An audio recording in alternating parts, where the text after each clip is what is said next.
अस्सलाम वालेकुम। मेरा नाम आसिम है और मेरा टॉपिक था nationalism in film, ISPR film. और पहले तो जो पहले फिल्में आती थी तो वो नेशनलिज्म एंड वॉर को प्रमोट करते थे और लोगों के दिल में आर्मी के लिए प्यार आ जाता था उसके लिए। तो army answerable to people and army answerable to people to real face show करने के लिए फिर आईएसपीआर बना। और फिर रियल फेस शो करने के लिए आईएसपीआर ने जो फिल्म बनाई, जैसे कि वॉर फिल्म हो गया, यलगार हो गई है और शेरदिल हो गया है, जिसके थ्रू आर्मी ने जो है ना सॉफ्ट इमेज अपना पोर्ट्रे किया। और यलगार और मैम, ये मैं एक और फिल्म देख रहा था कल, मुझे मिली है आज़ादी के नाम से। आज़ादी के नाम से फिल्म मिली, वो भी इस तरह से मतलब नेशनलिज्म शो कर रही थी।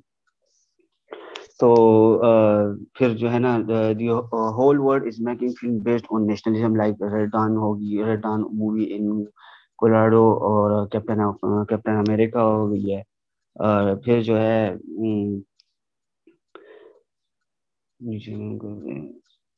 और ISPR has been reliable as an agency mainly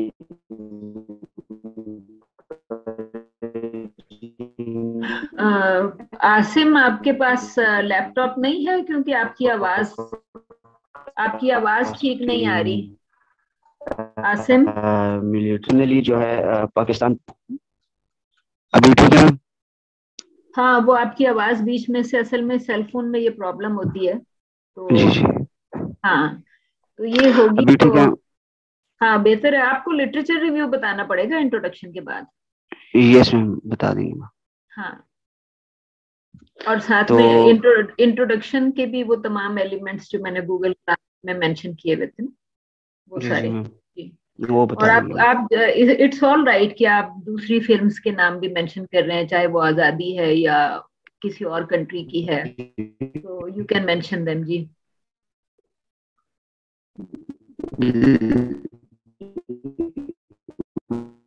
वो मैम असल में जी जी, एयर वाईफाई वो कर। तो पाकिस्तान ने ये जो है मैम, ये तीन चार फिल्में बनाई हैं, शेरदिल और यलगार और वार वाली, जो कि 7 सालों में जो है ना प्रमोट किया उसने नेशनलिज्म को।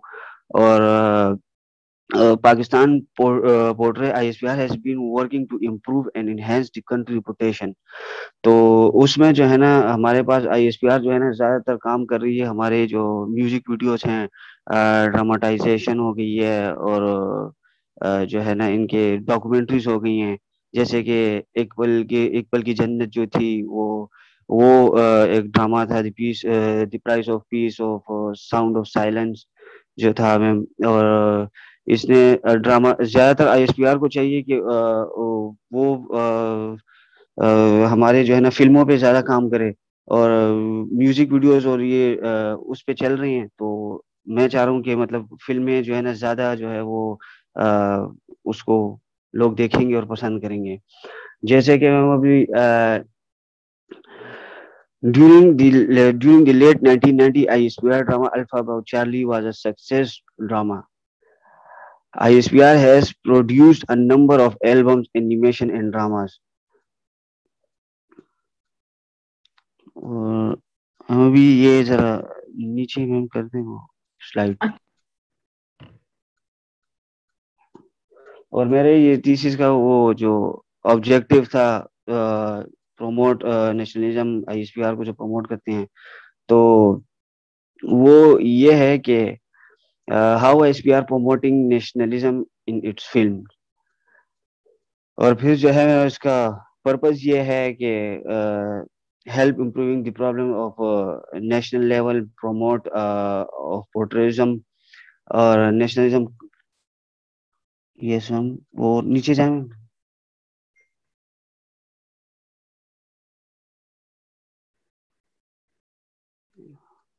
ये बिल्कुल।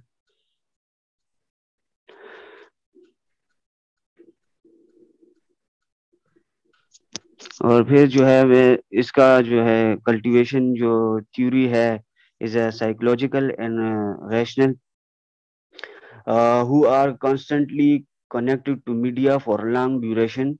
are more likely to experience the world socio-economics हो गई है and the media access affecting their perceptions and experience. It's create nationalism in them. For my research, nationalism theory and cultivation theory are relevant. This is the reason why I am using them in my research. तो हम ये नीचे हाँ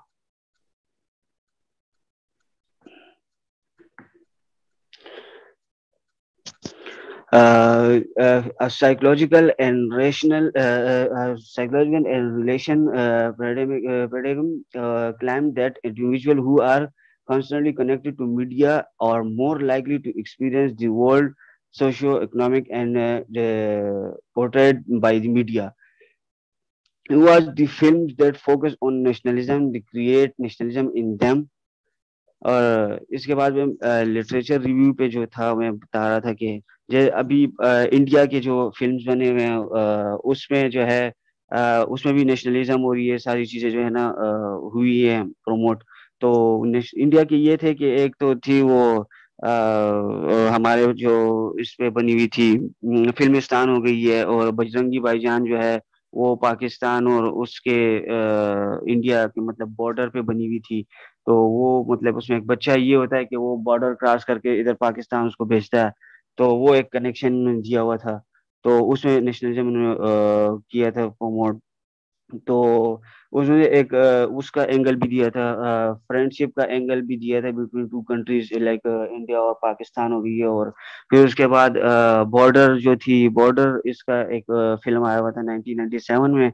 तो और फिर माँ तुझे सलाम जो है 2002 में आई थी, तो इंडिया की, जिसने पोर्ट्रे किया था पाकिस्तान इन नेगेटिव लाइट पे, जो है नेगेटिव सेंस में, मतलब उन्होंने प्रमोट किया था। तो आईएसपीआर के जो है हमारे जो पाकिस्तान के थे फिल्में जो मशहूर थी, तो उसमें तो पहला जो हमारा जो ड्रामा चला था अल्फा ब्रावो चार्ली, तो वो मतलब कि उसके बाद जो है ना उस टाइप का ना कोई बना हुआ है दोबारा से, और ना उन्होंने उन पे काम किया हुआ है।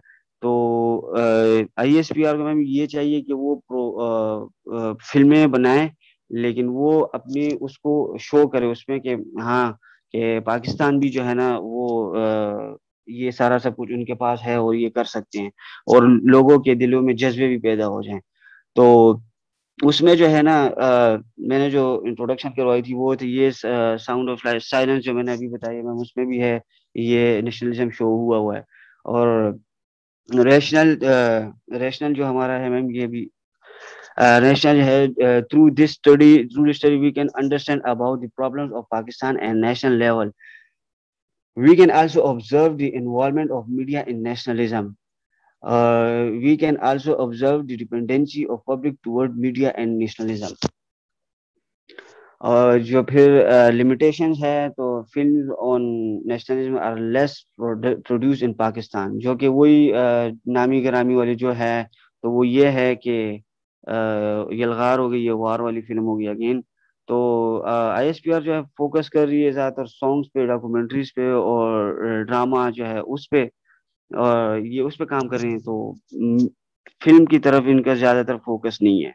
तो मेरा रिसर्च जो मेथोडोलॉजी था, तो वो है भी क्वालिटेटिव, क्योंकि उसमें जो है ना ये दो फिल्में मुझे मिली हैं, दो तीन फिल्में ही हैं, क्योंकि ज़्यादा इसमें नहीं बनी हुई। तो इसलिए मैंने जो है ना अपना जो है ना ये सैंपल जो हमारा साइज है वो दो फिल्में थी उसमें, तो यलगार था और वॉर वाला फिल्म था अगेन। तो ये दो फिल्में थी, तो इसलिए मैंने ज्यादा वो नहीं किया ऐसे। फिर उसमें ज्यादा मैंने सर्च किया तो ड्रामे वगैरह आ रहे थे, सारी डॉक्यूमेंट्रीज थी, शॉर्ट फिल्म्स थी, तो ये वगैरह थे। तो फिर इसमें simple technique of mastery is I can download film from YouTube, और जो है ना वॉच नेटफ्लिक्स या कोई डीवीडी में ले लूँ, तो उससे मुझे ये मिल सकते हैं बाकी जो है ना। और ये मैं मेरा था सारा सब कुछ। सैंपल में ये फिल्म शामिल है, ये कह रहे थे? जी मैम, वो मैंने फिर बाद में देख ली थी, लेकिन मैंने ये कल रात को देखी, मैंने कहा मैं ये शेयर कर लेता हूँ इस वीडियो लिंक पे। मैम मैं थोड़ा सा इसमें ऐड करना चाहूँगा। एक तो इसमें ये है मैम कि जैसे आसिम ने अभी बताया कि आईएसपीआर का जो ड्रामाज इन्होंने यहाँ पे मेंशन किए, और इन्होंने ये बात मेंशन की यहाँ पे कि वो फिल्म्स कम बनाते हैं, तो इसकी एक बहुत बड़ी रीज़न ये है कि आईएसपीआर जो है वो बेसिकली टेलीविज़न पे ज़्यादा फोकस था। उससे कुछ अर्सा पहले तक, स्पेशली ये जब तक ऑपरेशन दरबे अज़ब और इस तरह के नहीं हुए थे, तो आईएसपीआर जो है वो इतना ज़्यादा इफेक्टिवली काम नहीं कर रहा था, एक्टिवली काम नहीं कर रहा था। तो इसलिए वो टेलीविज़न व्यूअर हमारे यहाँ वैसे भी चूंकि ज़्यादा है, तो इसलिए वो टेलीविज़न के ऊपर ज़्यादा फोकस थे एज़ कम्पेयर टू फिल्म्स। और एक और चीज़ इसमें मैं मैम बताना चाहूँगा कि आसिम ने इधर मेंशन किया कि एबीसी अल्फा ब्रावो चार्ली जो है वो ड्रामा था, इसके मतलब जहाँ से उन्होंने स्टार्ट किया, एक्चुअली इससे ये सीक्वल था। इससे पहले सुनहरे दिन के नाम से 1992 या 93 में जो है वो ड्रामा बना चुके थे इसी हवाले से। और इसके अलावा भी शोहदा जितने भी हैं, निशाने हैदर, उन पे भी मतलब मेजर अजीज भट्टी के ऊपर और राजा सरवर शहीद के ऊपर, इनके ऊपर भी आईएसपीआर जो है वो अर्ली 70 अपना 80s के अंदर जो है वो ड्रामास जो है बना चुके हैं। बल्कि अजीज भट्टी के ऊपर तो इन्होंने बेसिकली आई गेस 90s के अंदर ही ड्रामा बनाया था, मेजर शबीर शरीफ के ऊपर ड्रामा बनाया हुआ है। तो ये बेसिकली वो लोग पहले से करते आ रहे हैं, बस यही इसमें एडिशन थी, बाकी तो ठीक है मैम। हाँ ठीक है, आई थिंक कि ये बड़ा अच्छा एडिशन है, क्योंकि पीटीवी से मेरा ख्याल है कि उन्होंने तमाम जितने भी निशाने हैदर वाले लोग थे उनको उन्होंने वन बाय वन बनाया था, I think for quite some time. जी तो मैम, एक वो सिवाय सिवाय राशिद मिन्हास के जो है ना, राशिद मिन्हास पे जो ड्रामा बना था वो बनाया था पीटीवी कराची सेंटर ने। वो मतलब पीटीवी की अपनी प्रोडक्शन थी। उसके अलावा जितने भी हैं वो सारे जो हैं ये आईएसपीआर ने ही बेसिकली बनाए हुए हैं। अच्छा, ठीक जी। एनी अदर कमेंट और क्वेश्चन? क्वेश्चन तो कोई नहीं है, कमेंट यही है कि इट्स प्रेजेंटेशन बड़ी अच्छी, लुक बड़ी अच्छी है उसकी। Alright, okay. आसिम, मैं ये देख रही थी कि आपका ये जो आपने लिटरेचर रिव्यू जो हमें सबमिट किया था मिड टर्म में, जी मैम। आपने वो लिटरेचर रिव्यू इस्तेमाल नहीं किया आज की प्रेजेंटेशन में। ये मैंने आपका लिटरेचर रिव्यू खोला है, तो मेरा ये यस ख्याल है कि आपको इसमें से जो आपसे मैंने एक चीज कही थी ना कि आपको इंटरनेशनली जो आपने आपको लिटरेचर रिव्यू करने के लिए कहा था कि नेशनलिज्म पे बाकी कंट्रीज ने भी फिल्म बनाई होगी, अमेरिका ने तो बेशुमार फिल्म्स बनाई हैं, इंडिया ने बेशुमार बनाई हैं, और कंट्रीज ने भी बनाई हैं। तो उन सारी कंट्रीज जो हैं वो उनमें से काफी सारी फिल्म्स के ऊपर और नेशनलिज्म के ऊपर, नेशनलिज्म इन फिल्म के ऊपर असल में एकेडमिकली बहुत ज्यादा काम ऑलरेडी हुआ हुआ है, राइट? तो आपको जब ये मैंने सजेशन दी थी और आपने जब ये लिटरेचर रिव्यू किया भी था, तो मैंने आपको असल में अभी ड्यूरिंग प्रेजेंटेशन भी आपको थोड़ा सा ये रिमाइंड कराने की कोशिश की थी कि जो आपने literature review as mid term submit किया, आप वहां से कुछ पॉइंट्स अपनी प्रेजेंटेशन में ऐड कर लें। अगर आप चाहें तो यस मैं मैम। आपका लिटरेचर रिव्यू दोबारा खोल सकती हूँ, अभी तो मैंने बंद कर दिया, नहीं सॉरी बंद मैम वो शेयर कर दिया, लेकिन उसमें से कुछ रेलेवेंट पॉइंट्स जो थे वो आपको यहाँ पे मतलब वो आपके लिए बहुत यूजफुल होते, क्योंकि आपके स्लाइड्स में जो लिटरेचर रिव्यू का जो स्लाइड है इसमें आपने वो लिटरेचर ऐड नहीं किया जो आपने अपनी असाइनमेंट के लिए और मिड टर्म के लिए किया था। तो यस मैम, यहाँ पे वो मैंने इसमें ऐड कर दिया था मैम, वो बोल दिए थे मैंने बीच में मैम, क्योंकि वो मैंने एक तरफ से ना मैंने कुछ पेजेस पे भी कुछ अपने साथ लिखे हुए ना कल प्रेजेंटेशन तैयार करते हुए, तो पेजेस से भी मैंने सारा जो मैंने मेरे पॉइंट्स थे तो वो मैंने डिस्कस कर दिए। और हाँ जो लैपटॉप भी मैंने ऑन किया हुआ था उसमें भी लिटरेचर रिव्यू मैंने खोला हुआ था, तो उसमें से मैंने बता दिया हाँ था मैम, हाँ, ठीक है, कोई शेयर कर बात दी। नहीं। अगर लेकिन वो मैंने फिर आपने चेंज मैं फिर वो चेंज कर दिया था ना, ये जो आपको मैंने सेंड किया हुआ था आपने फिर कहा था चेंजेस कर दें, तो वो मेरे साथ इधर खुला हुआ है लैपटॉप में मैम। तो हाँ कोई बात नहीं, परफेक्टली फाइन। मैं आपको वैसे बताई थी कि यहाँ पे जो आपने लिटरेचर रिव्यू के अंदर ये जो फिल्म्स वगैरह का नाम लिखा हुआ है ना, अगर इन फिल्म्स के ऊपर किसी ने रिसर्च पेपर लिखा होता, ये जो आपने यहाँ पे लिटरेचर रिव्यू में अपने स्लाइड में मेंशन किया, अगर किसी ने इन पे रिसर्च पेपर लिखा होता तो वो आपका लिटरेचर रिव्यू जो है वो भी काफी अच्छा, मतलब आपके लिए बड़ा यूजफुल होता।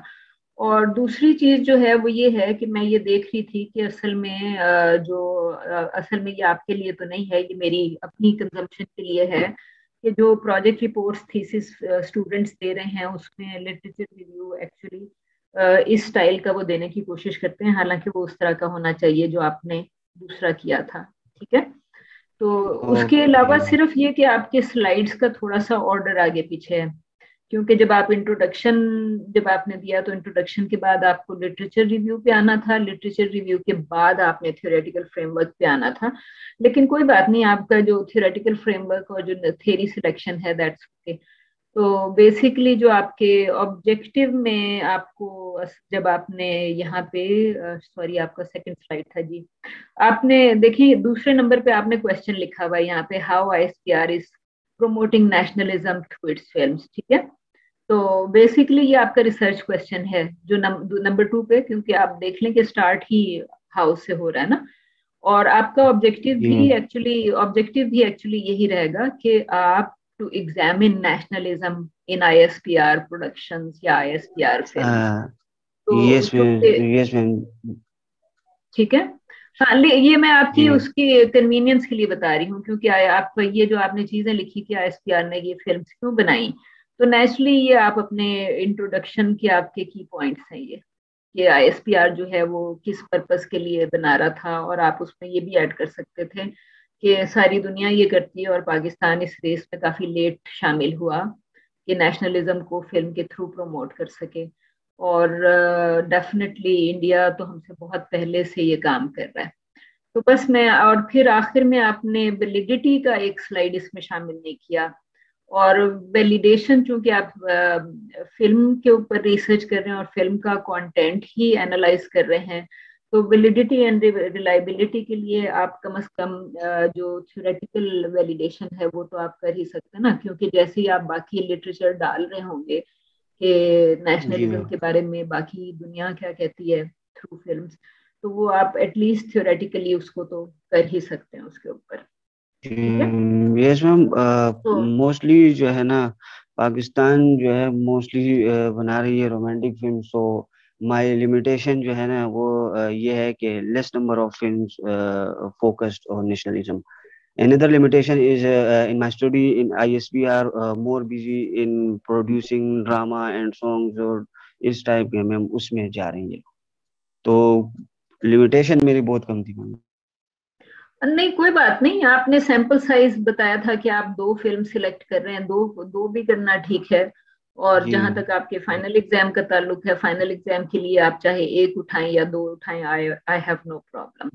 मैं सिर्फ आपसे यही चाहूंगी कि जो इसके अंदर आपके जो हैं, इस वक्त जो आपके प्रपोजल में जितने भी पॉइंट्स आपको नजर आ रहे हैं, इन तमाम पॉइंट्स को यूज करते हुए आप एक रिसर्च पेपर लिख लें फॉर फाइनल एग्जाम। ठीक है, ओके मैम, ठीक है इंशाल्लाह। Okay.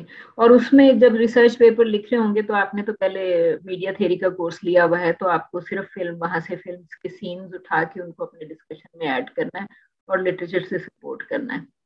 Okay, yes. Okay, all right, thank you. Next कौन करेगा? मैं कर देता हूँ मैम। जी जी, आप शेयर कर लें, आपने अगर खोली हुई है, ये आपके पास हैं शेयरिंग के राइट्स। जी मैम मैं कर जी। स्क्रीन नज़र आ रही मैम? जी जी बिल्कुल आ रही है। Bismillahirrahmanirrahim. The topic of my research proposal is Islam and Muslims in B-Town movies. This I have extracted from the main topic given by respected Ma'am Wajiha in the paper, and that was terrorism in Bollywood cinema. उसमें से basically मैंने उसको as a construct लिया और उसके बाद उसको मैंने डिवाइड करके इस्लाम एंड मुस्लिम्स जो कि हमारी बॉलीवुड की जो फिल्म्स हैं उसके अंदर किस तरह से प्रेजेंट किए जाते हैं उसके ऊपर बेसिकली मेरा काम होगा। ये बॉलीवुड के हवाले से कुछ इन्फॉर्मेशन है कि it is the largest film industries around the world which exports high volumes of its cultural products moving from south to the north, thus establishing and maintaining its global recognition.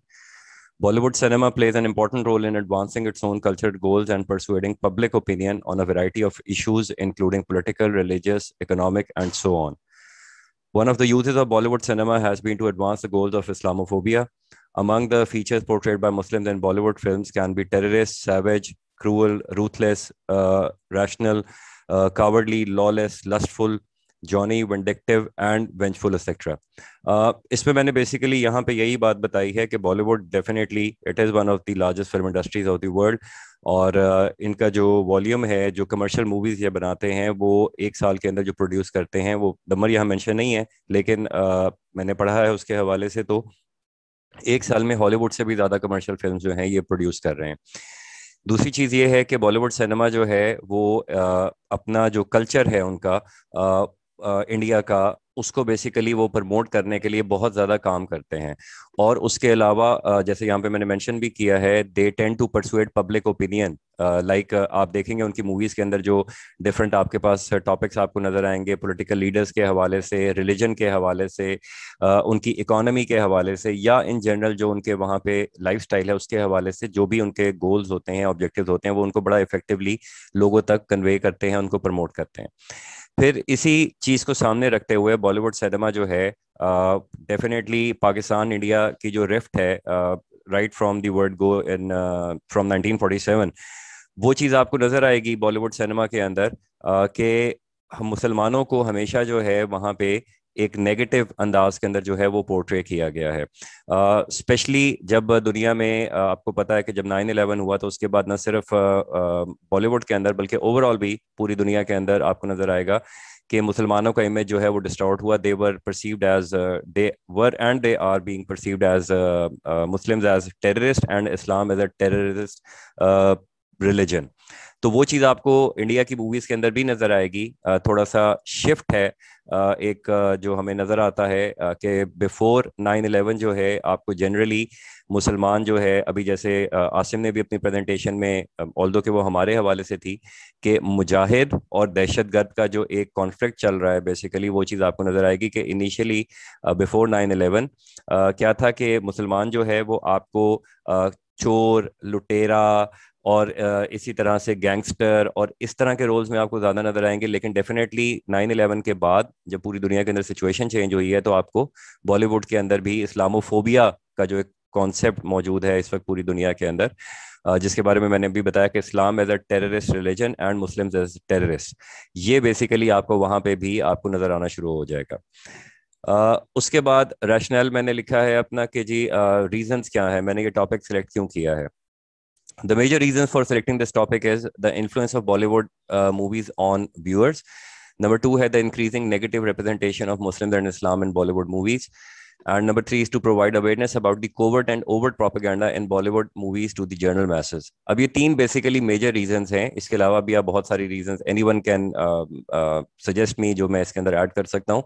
लेकिन जो main reasons हैं कि हम जिस खित्ता में रहते हैं definitely हम सेपरेट हुए हैं इंडिया से, और हमारे यहाँ बॉलीवुड की जो है वो बहुत ज़्यादा फॉलोइंग है in terms of not only in terms of watching movies, बल्कि हमारे बहुत सारे लोगों के जो व्यूअर्स हैं हमारे, उनमें से बहुत सारे लोगों के बहुत ज़्यादा आइडियल्स का ताल्लुक जो है वो बॉलीवुड इंडस्ट्री के साथ है. उस इन्फ्लुएंस को सामने रखते हुए ये टॉपिक सिलेक्ट किया गया. फिर दूसरी जो चीज़ है वो ये है कि एक चीज़ ऑब्जर्व की गई है, this is what I found from the literature review के, मैंने ऑल्दो अभी तक मैम से बहुत माजरत के साथ उसमें अपलोड नहीं किया, लेकिन जितना मैंने पढ़ा है इसके हवाले से उसमें यही नज़र आया है कि वक्त गुजरने के साथ साथ जो नेगेटिव रिप्रेजेंटेशन है मुसलमानों की और इस्लाम की बॉलीवुड फिल्म्स के अंदर वो बढ़ती गई है, रादर देन कि वो कम होती, वो वक्त के साथ साथ बढ़ती गई है. और उसकी शायद एक रीज़न जो समझ भी आती है और जो रिसर्च आर्टिकल्स और थीसिस वगैरह के अंदर भी मौजूद हैं वो ये है कि पोस्ट 9/11 जो सिनेरियो बना उसकी वजह से ओवरऑल मुसलमानों का इमेज डिस्टॉर्ट हुआ, और अल्टीमेटली जो है वक्त गुजरने के साथ साथ जो है वो चीज़ें ख़राब होती गई, और वो रिप्रेजेंटेशन हमें फिर ओवरऑल पूरी दुनिया के मीडिया में भी नज़र आती है, हॉलीवुड के अंदर भी और स्पेशली बॉलीवुड के अंदर. तीसरी चीज है कि to provide awareness about the covert and overt propaganda in Bollywood movies to the general masses. अब ये डेफिनेटली फिल्म्स जो हैं या ओवरऑल मीडिया जो है it has been used by different countries, by almost all countries for propagating certain type of thoughts and certain types of thinking among the people. Even इसके हवाले से मीडिया की एक थेरी भी मौजूद है प्रोपेगेंडा थेरी के नाम से, और उसके अलावा एजेंडा सेटिंग थेरी के नाम से भी एक थेरी हमारे पास मौजूद है, जिसमें ये कहा जाता है कि media does not tell people what to think, it tells people what to think about. यानी कि मीडिया आपको बताता है कि आपने, ये नहीं बताता कि आपने सोचना क्या है, ये आपको बताता है आपने किस बारे में सोचना है। सो प्रोपेगेंडा मॉडल्स जो हैं वो हम देखते हैं डॉक्टर जोसेफ गोएबल का, जिन लोगों ने मैस कम्युनिकेशन का बैकग्राउंड है उनको डेफिनेटली उनका पता होगा, हिटलर का एक्सटीरियर मिनिस्टर था। तो वो बेसिकली एक बात कहा करता था कि झूठ इस तवातुर से बोलो कि उस पर सच का गुमान होने लगे। तो वो चीज़ हमें नजर आती है मीडिया के अंदर भी कि मीडिया डेफिनेटली जो चीज़ प्रमोट करता है लोगों के ऊपर, चूंकि मीडिया का इन्फ्लुएंस है, डेफिनेटली वो चीज़ लोग मानते हैं, उसको एक्सेप्ट करते हैं। ये चीज़ मैंने यहाँ पे सामने रखते हुए अपने रैशनल के अंदर भी बेसिकली शामिल की है कि जो आम हमारे लोग हैं, आम व्यूअर्स हैं, उनको इतना ज़्यादा आइडिया नहीं होता चीज़ों का, और वो और स्पेशली मैं बात करूँ आम लोगों से, मुराद मेरी यहाँ पे है कि नॉर्मली वो लोग जिनका कोई अंडरस्टैंडिंग लेवल इतना ज़्यादा अच्छा नहीं होता, तो वो लोग समझते हैं कि जो चीज़ प्रेजेंट की जा रही है वो चीज़ बिल्कुल उसी तरीके से है। हालांकि ये बात हम लोग जो थोड़ा सा शायद एडवांस लेवल पे स्टडी कर रहे हैं, हम समझते हैं कि ऐसा नहीं है। So keeping in mind this point, मैंने फिर यहाँ पे ये चीज़ मेंशन की कि कोवर्ट और ओवर्ट प्रोपेगेंडा दोनों तरह से बेसिकली बॉलीवुड फिल्म्स के अंदर आपको नजर आएगा, जो कि मुसलमानों के और इस्लाम के खिलाफ चलता है। तो उसके हवाले से भी लोगों को जो है अवेयरनेस प्रोवाइड की जाए। फिर रिसर्च ऑब्जेक्टिव्स है मेरे कि मैं ये स्टडी करना क्यों चाहता हूँ। पहले नंबर पे जैसे मैंने अभी बात की, to find out how Muslim cinema portray image of Muslims and Islam. Number 2 है to find out what moral, social and human values are associated with Muslims as individuals and Islam as a religion. To find out how Bollywood cinema propagates negative image of Islam and Muslim through their movies. Simple सी चीज़ें हैं, definitely topic से relevant हैं कि बॉलीवुड का cinema इस्लाम और मुसलमानों का image किस तरीके से लोगों में पोर्ट्रे करता है।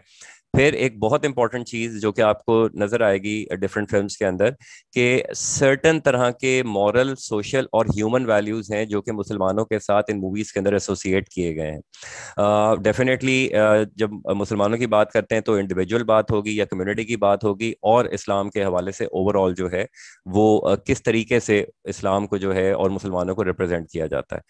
फिर ये चीज़ है कि जी नेगेटिवली किस तरह से पोर्ट्रे करता है या प्रोपेगेट करता है, या प्रोपेगेंडा जिसकी मैं भी बात करता बॉलीवुड सिनेमा लोगों के अंदर इस्लाम और मुस्लिम्स के हवाले से। तो ये मेरे ऑब्जेक्टिव्स हैं।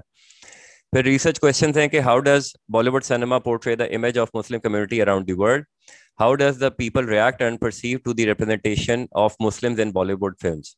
अब इसमें 2 रिसर्च क्वेश्चंस मैंने अपने बेसिकली बनाए थे। पहला वही डेफिनेटली जो मेरा मेन रिसर्च क्वेश्चन होगा कि पोर्ट्रेल किस किस्म का है मुसलमानों का और इस्लाम का, और दूसरी चीज़ जो है कि जो आम आवाम है वो इस पोर्ट्रेल के हवाले से उसको परसीव किस तरीके से करती है और उसके ऊपर रिएक्ट किस तरीके से करती है, उसके ऊपर जो है उनका रिस्पॉन्स जो है वो किस किस्म का होता है। फिर थ्योरेटिकल फ्रेमवर्क में मैं बेसिकली 2 थियरीज की बेसिकली मैंने बात की है। एक कल्टीवेशन थ्योरी है, मीडिया थ्योरीज हैं, और दूसरी है मीडिया डिपेंडेंसी थ्योरी। अब ये जो कल्टीवेशन थ्योरी है और मीडिया डिपेंडेंसी थ्योरी है, ये बेसिकली हम लोग कल्टीवेशन जो है ये इसका ताल्लुक जो है इनिशियली जॉर्ज गर्बनर की थ्योरी है, इसका ताल्लुक बेसिकली टेलीविजन व्यूइंग के साथ था। तो उसी चीज़ को हम लोग यहाँ पे कंटिन्यू कर रहे हैं कि चूंकि वो भी विजुअल मीडियम है, फिल्म भी डेफिनेटली विजुअल मीडियम है। तो आपके जो कल्टीवेशन थ्योरी है इसके अंदर जो बेसिक अजम्पशन थी या बेसिक इसका जो एक पॉइंट था वो ये था कि media cultivates different things in the minds of the viewers. ठीक है, टेलीविजन जो है वो जो भी कुछ दिखाया जा रहा होता है लोग उससे बिलीव कर रहे होते हैं, और इसमें भी इन्होंने फिर 2 कैटेगरीज बताई थी, हैवी व्यूअर्स होते हैं और लाइट व्यूअर्स होते हैं। हैवी व्यूअर्स जो हैं वो बेसिकली क्या है कि वो लोग हैं जो 6 या 6 घंटे से ज़्यादा की बुनियाद पे रोज़ाना टेलीविज़न देखते हैं। तो definitely according to this theory उनके ऊपर जो असरात हैं टीवी के मैसेजेस के वो ज़्यादा होते हैं। इसके अलावा लाइट व्यूअर्स जो हैं वो 6 या 6 घंटे से कम जो लोग टेलीविज़न देखते हैं उनके ऊपर डेफिनेटली उस कंटेंट का असर जो है वो 4 या 4 घंटे से कम देखते हैं रोजाना की बुनियाद पे, उनके ऊपर उस कंटेंट का असर जो है वो डेफिनेटली कम होगा। तो कीपिंग दीज पॉइंट्स के हैवी व्यूअर भी है हमारे पास और लाइट व्यूअर भी हमारे पास मौजूद है, और डेफिनेटली कल्टीवेशन का फैक्टर कि जिस तरह से किसान कल्टीवेट करता है किसी भी फील्ड में, इसी तरीके से मीडिया जो है वो ओवरऑल आपके जहन में मैसेजेस को कल्टीवेट करता है। मीडिया जो है वो चीज़ों को आपके माइंड में डालता है। दूसरी थ्योरी जो मैं इसमें प्रपोज की है यूज करने के लिए, that is media dependency theory. ये थ्योरी बेसिकली ये बताती है कि लोग मीडिया पे डिपेंडेंट होते हैं for getting different information, for getting entertainment, for getting education, जो कि मीडिया के क्लासिकल फंक्शंस हैं, और इसके अलावा भी दीगर फंक्शंस हैं जो कि ये थ्योरी डिस्कस करती है। मकसद ये था कि हमें इंफॉर्मेशन के लिए, एजुकेशन के लिए, एंटरटेनमेंट के लिए डेफिनेटली चूंकि हम लोग मीडिया पर डिपेंडेंट होते हैं, तो मीडिया हमें जिस किस्म की चीज दिखाता जाएगा, हम अपनी जरूरत के मुताबिक उसमें से चीजें जो हैं वो निकालते जाएंगे और उनको एब्जॉर्ब करते जाएंगे। सो इफ समवन इज, अब इन दोनों का ताल्लुक क्या है टॉपिक के साथ, जैसे मैंने बात की कि एक मेरा रिसर्च क्वेश्चन भी है, मेरा ऑब्जेक्टिव भी है, और डेफिनेटली हाइपोथेसिस भी यही बनता है कि मोस्ट लाइकली इंडियन मूवीज जो हैं वो नेगेटिव पोर्ट्रेल करती हैं इस्लाम और मुस्लिम्स का। तो जो कुछ वो दिखा रही हैं लोगों को, वो अल्टीमेटली आम बंदा उनको उसी तरीके से परसीव करेगा। मीनिंग बाय जो कुछ वो कल्टीवेट कर रही हैं लोगों के माइंड में, लोग उसको उसी तरीके से परसीव करेंगे। And then again media dependency का ताल्लुक इसके साथ बेसिकली ये है कि चूंकि हम रिलाय करते हैं मीडिया के ऊपर, so then again we have to go for entertainment purpose to media. तो अल्टीमेटली हमारे पास जो एक फिल्म्स हैं वो हमारे यहाँ तो इतनी ज़्यादा नहीं बनती, और शुरू से बॉलीवुड का बहुत ज़्यादा इन्फ्लुएंस है हमारे व्यूअर्स के ऊपर। तो नतीजतन वो मीडिया, इंडियन मीडिया से, सॉरी, जो बॉलीवुड इंडस्ट्री है वहाँ से जो इंफॉर्मेशन आ रही है, जो एंटरटेनमेंट उन तक पहुँच रही है, वो definite sorry information in the name of entertainment जो उन तक पहुंच रही है, उसके ऊपर वो डेफिनेटली रिलाय करेगा आम बंदा, और उसके से जो भी उसने मैसेज जनरेट करना है वो नेगेटिव पोर्ट्रेल को नेगेटिव ही मानेगा। फिर उसके बाद रिसर्च मेथोडोलॉजी के हवाले से बात की है। क्वांटिटेटिव डेफिनेटली रिसर्च मेथोडोलॉजी होगी। थ्योरेटिकल फाउंडेशन, जैसे मैंने यहाँ मेंशन किया है कि with the help of media theories and theoretical foundations, portrayal of Islam and Muslim in Bollywood films will be analysed. अब इसमें मैं अब आगे बात करता हूँ कि इसमें क्या क्या चीज़ें शामिल होंगी मेथोडोलॉजी के अंदर। डाटा कलेक्शन मेथड के लिए जो है, देन अगेन चूंकि क्वालिटेटिव मेथड में यूज करूंगा, तो इसके अंदर जो है मैं लोगों से पूछूंगा थ्रू सर्वे कि उनका इस हवाले से क्या ख्याल है, पोर्ट्रे किस तरीके से किया जाता है, और फिर लोग जो है उस पोर्ट्रेल को परसीव कैसे करते हैं, and how they respond to that particular portrayal. फिर सैम्पलिंग है। सैम्पलिंग में मैंने बेसिकली नॉन प्रोबेबिलिटी सैम्पलिंग जो है वो इस्तेमाल की है। डेफिनेटली एज अ रिसर्चर मेरे कुछ कंस्ट्रेंट्स हैं, टाइम लिमिटेशन भी है, फाइनेंशियल कंस्ट्रेंट्स भी हैं, तो डेफिनेटली मेरे लिए उस तरह से पॉसिबल नहीं है कि मैं प्रोबेबिलिटी सैम्पलिंग की तरफ जाऊं। तो that is why I opted for non probability sampling, और इसके अंदर मैं ट्रायंगुलेशन का मेथड जो है वो यूज़ करूंगा। दो मेथड नॉन प्रोबेबिलिटी सैम्पलिंग के, एक जो है वो कन्वीनियंस या अवेलेबल, और दूसरा जो है वो पर्पसिव होगा। रीज़न ये है कि अगर किसी मतलब कन्वीनियंस का तो मेरे ख्याल सब लोगों को आइडिया है, मैं हमने बहुत डिटेल से हमें चीज़ें पढ़ाई थी कि जो लोग रेडीली अवेलेबल हैं वो उनसे मैं डाटा कलेक्ट करूंगा, और उसके साथ जो दूसरी चीज़ है, पर्पसिव रखने का मकसद ये है कि अगर बहुत सारे लोग होते हैं जो कि स्पेशल या स्पेसिफिक टाइप ऑफ फिल्म्स देखते हैं, तो हो सकता है कि उस तरह की मूवीज अगर किसी ने नहीं देखी तो मेरे लिए वो डिस्कार्डेड कंसिडर होंगे, या वो मुझे मिसिंग एंट्रीज या मिसिंग वैल्यूज देना शुरू कर देंगे। तो आई थॉट कि इट वुड बी बेटर कि मैं कन्वीनियंस के साथ साथ पर्पसिव सैम्पलिंग कर लूँ, ताकि मैं जो है वो अपना जो मतलूबा नताइज है उनको हासिल कर सकूं। सैम्पल साइज इसमें मैंने अपने रिस्पोंडेंट्स का 100 रखा है, जो कि पॉपुलेशन मेरी है उसमें से लिया जाएगा। फिर डाटा कलेक्शन और एनालिसिस है। सैंपल से जब डाटा लिया जाएगा तो डेफिनेटली जो मेंशन थेरीज हैं उनके साथ मैं उसको देखूंगा कि क्या वाकई में इस तरह से होता है जिस तरह से मैंने वहाँ पे बात की है, या थेरी जिस तरह से बात कर रही है। फिर उसके बाद जो है दूसरा पॉइंट मैंने इसमें लिखा, to examine the portrayal of Muslims in Bollywood films and people's perception about it, the data shall also be analysed with the help of previous studies as well. अब प्रीवियस स्टडीज जो हैं, ये जो लिटरेचर रिव्यू मैम ने हम लोगों से करवाया था, इसका बुनियादी मकसद बेसिकली यही होता है। अब अभी जैसे मैम ने आसिम भाई को भी बताया कि हम जो है वो जो पिछली हमसे पहले जो काम हो चुका है उस काम को सामने रखते हुए रिसर्च गैप जो है उसको भी फाइंड आउट कर लें कि जिस जिस चीज़ के ऊपर ज़्यादा फोकस नहीं किया गया या अभी तक काम नहीं किया गया उसको निकाल लें, या उसी जो पहले स्टडीज हो चुकी हैं उनकी एक्सटेंशन में हम लोग काम कर लें। तो this is a sort of extension study, क्योंकि मैं एग्जैक्टली कोई रिसर्च गैप जो है वो निकाल के उसके ऊपर काम नहीं कर रहा। फिर जो डाटा मेरे पास कलेक्ट होगा वो डेफिनेटली SPSS जो statistical package for social sciences है, सॉफ्टवेयर है, या मैंने यहाँ पे मेंशन नहीं किया, एमॉस एक और सॉफ्टवेयर है, उसके जरिए से डाटा को एनालाइज करके रिजल्ट्स जो है वो निकाले जाएंगे। फिर वैलिडिटी और रिलायबिलिटी की बात है। सबसे पहले तो डेफिनेटली थ्योरेटिकल वैलिडेशन है, थ्योरी के जरिए से वैलिडेट कर सकते हैं हम अपनी रिसर्च को, और उसके बाद जो दूसरी चीज़ है कि मैं अपनी जो इंस्ट्रूमेंट है यानी कि जो मेरा क्वेश्चनेयर है उस क्वेश्चनेयर की वैलिडिटी और रिलायबिलिटी को एक पायलट स्टडी करके जो है ऑन 25 रिस्पोंडेंट्स आउट ऑफ 100 यानी कि 1/4 रिस्पोंडेंट्स के ऊपर मैं टेस्ट करके उस चीज़ को कि क्या उसमें कोई प्रॉब्लम तो नहीं है, क्या जो मैं क्वेश्चंस पूछ रहा हूँ क्या वो जस्टिफाई करते हैं मेरे टॉपिक को, मुझे वो मतलूबा नताइज दे रहे हैं, मेरा मकसद पूरा हो रहा है। तो I would be conducting a pilot study on 25 respondents to know कि क्या मेरा इंस्ट्रूमेंट वाकई में वैलिड है और डेफिनेटली क्या वो रिलायबल है या नहीं है। This is besides theoretical foundation. उसके बाद फाइंडिंग और कंक्लूजन की बारी है कि जब एनालिसिस हो जाएगा तो definitely the data will be presented in the forms of graphs and tables. ये ग्राफ्स और टेबल जो हैं ये बेसिकली इंडिकेट करेंगे कि क्या मेरे रिसर्च हाइपोथेसिस जो हैं वो ठीक थे या नहीं थे, क्या मेरा रिसर्च ऑब्जेक्टिव जो मैं अचीव करना चाह रहा था वो हुआ है, या मेरे रिसर्च क्वेश्चंस का आंसर जो है वो मुझे मिला है या नहीं मिला है। फ्यूचर रिसर्च के हवाले से डेफिनेटली एंड पे हम लोग जो है वो देखते हैं कि सजेशंस दे देते हैं, हम अपनी एप्लीकेशंस बता देते हैं दीगर रिसर्चर्स को ताकि वो फिर इन चीज़ों को एडवांस करके नॉलेज बॉडी के अंदर कंट्रीब्यूट करते हैं। This is all from my side, thank you. जी, questions?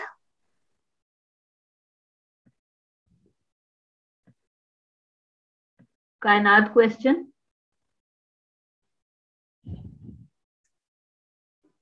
No, ma'am, nothing. All right. Anyone else? Shazib, Zernan, Musawwir? No, ma'am.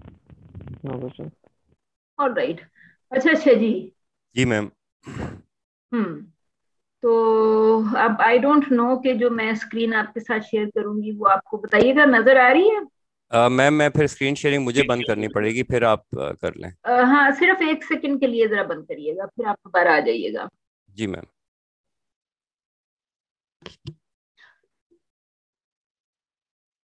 नजर आ रही है आपके, नहीं आ रही? जी मैम। कौन सा टॉपिक सिलेक्ट किया आपने? मैम वो जो बॉलीवुड वाला था, बॉलीवुड सिनेमा ये नंबर 9 है ना? जी। ये लिखा हुआ है representations of India and Pakistan issues और Indian terrorism in Pakistani films, ठीक है? जी जी। रिप्रेजेंटेशन को हम कैसे स्टडी करेंगे? रिप्रेजेंटेशन को मैम मेथड के हवाले से पूछ रही हैं? जी जी। मैम दोनों तरीकों से हो सकता है। मतलब आप पहले तो डेफिनेटली आपको कंटेंट एनालिसिस थोड़ा सा करना पड़ेगा।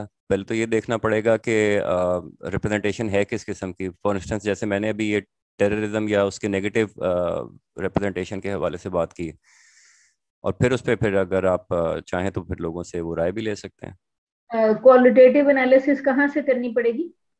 फिल्म में से मैम डेफिनेटली, Within या फिर film. उसको लिटरेचर में से भी की जा सकती है। हाँ, आपको बेसिकली आप रिप्रेजेंटेशन ऑफ लिटरेचर में से तो आप रिव्यू करके उसको सपोर्ट कर लेंगे ना, लेकिन अगर हम जी कह रहे हैं कि रिप्रेजेंटेशन इन फिल्म्स, जी तो मैम। फिर इसका मतलब है कि इंडिया पाकिस्तान इश्यूज। तो ये आप इसका ये जो फर्स्ट पार्ट है ये एक्चुअली आपको ये कह रहा है कि आप इंडिया पाकिस्तान को कंपैरेटिव करें,